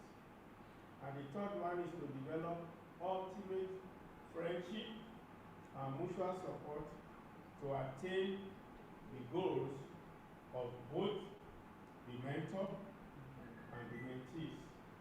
Then a mentor must be a role model. As somebody you can follow his example in the activities in forestry. Then the role of mentorship is to mentor. The mentors provide guidance, advice, and support to the mentee. If you see that your lecturers are not doing this, you can see the council of the head of the department, because this is what an average lecturer should do: to guide, to advise, and also to support. All right. Then, in what areas are mentors supposed to support the mentees as teacher? The teacher teaches the mentee on the following technical skills, and that's what we do for you here. What are those skills that we teach you? We teach you how to carry out research activities on your chosen field. We also guide you in various fields of studies. In writing your scientific manuscript, mentors are supposed to be given. Mentors are supposed to give. That's why when you write your project or you go for IT, they say go and see your supervisor to help you go through your work. And that's to make your work very sound. And then how do you write application for grants? And also you win that grant. That's the work of a mentor. The next slide. Now, the second one is sponsor. Introduces the mentee to the field of discipline. The third one is advisor. That is an act as an advisor on various fields of studies. Then, as a role model, mentee emulates the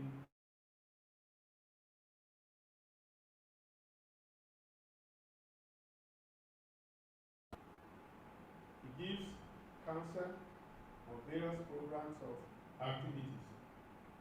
Advocate, soliciting for mentee to acquire more scholarship, both national and international level. So the responsibility of the mentor is to help the mentee to take right decisions at all levels.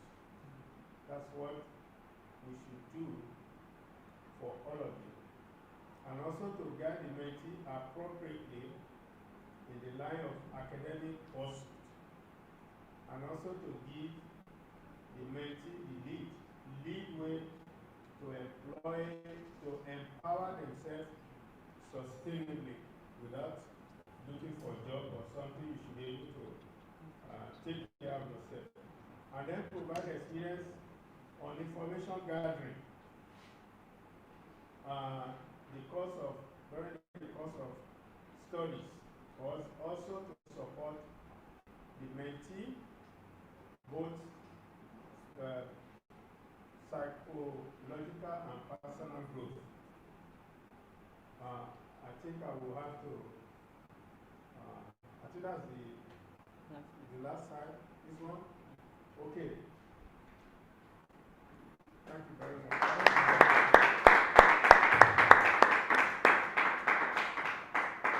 Thank you so much, sir. You can do better.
All right, it's that great speech and talk delivered by Daddy. Does anyone have a question as regarding what mentorship entails in forestry? If we have a question for Daddy before now, we can signify.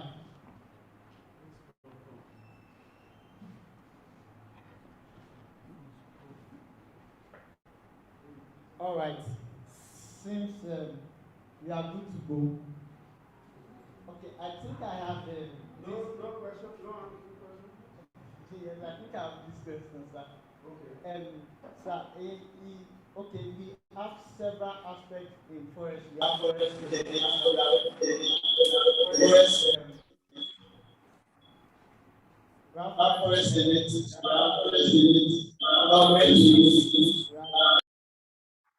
wood production, and panel production, and the like.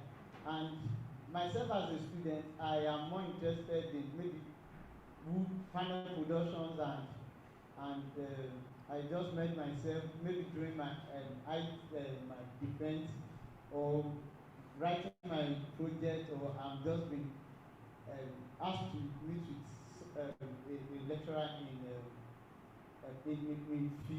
field. How do I cope, seeing that my choice of mentorship for the field I'm choosing is different from what? How do I bridge the gap? How do I come in contact? How do I go about this? But if you want to do forestry, then you get a mentor, those that told you another plan. If it is wood, then you get a mentor along that plan. For example, if your mentor is specialist in forestry, your social career, that's what you will pursue. But if you want to acquire knowledge, more knowledge in the area of wood, there's no saying in going about doing that. But one thing I want us to also realize is that at the undergraduate level, you all do forestry and wood. That's the basic knowledge. I did forestry. I found myself in the area of specializing in wood. So if you can specialize in wood, that does not mean you cannot also having the understanding and knowledge of wood. So if your project or your chosen career is on wood, then you need someone in forestry and not be having wood. Okay? Thank you so much, sir. All right, sir. Thank you so much, sir. All right, that will bring us to the end of this evening session.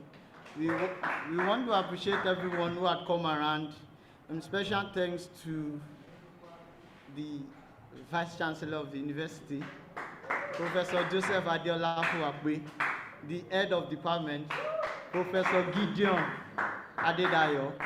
Then to every guest speakers today, Professor Shedrack Olufemi Akindele.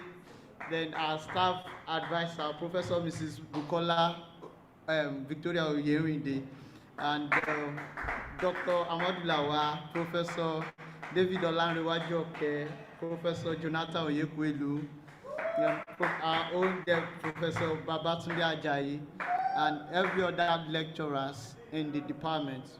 We are grateful. We are grateful. And for IFSA, to IFSA IUFRO, for the opportunity to launch the book in the local chapter, we say we are grateful. And to the regional reps, Comrade Jaffet, he had to travel down to come and witness this. We are grateful. It's nice having him around.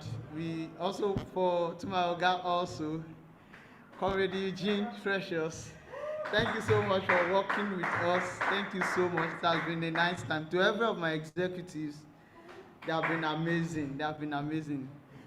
All levels, all class reps, every member in the department, to the media team, to the technical team members, we say we are grateful. Thank you for making IFSA Week a success. We love you. Thank you so much.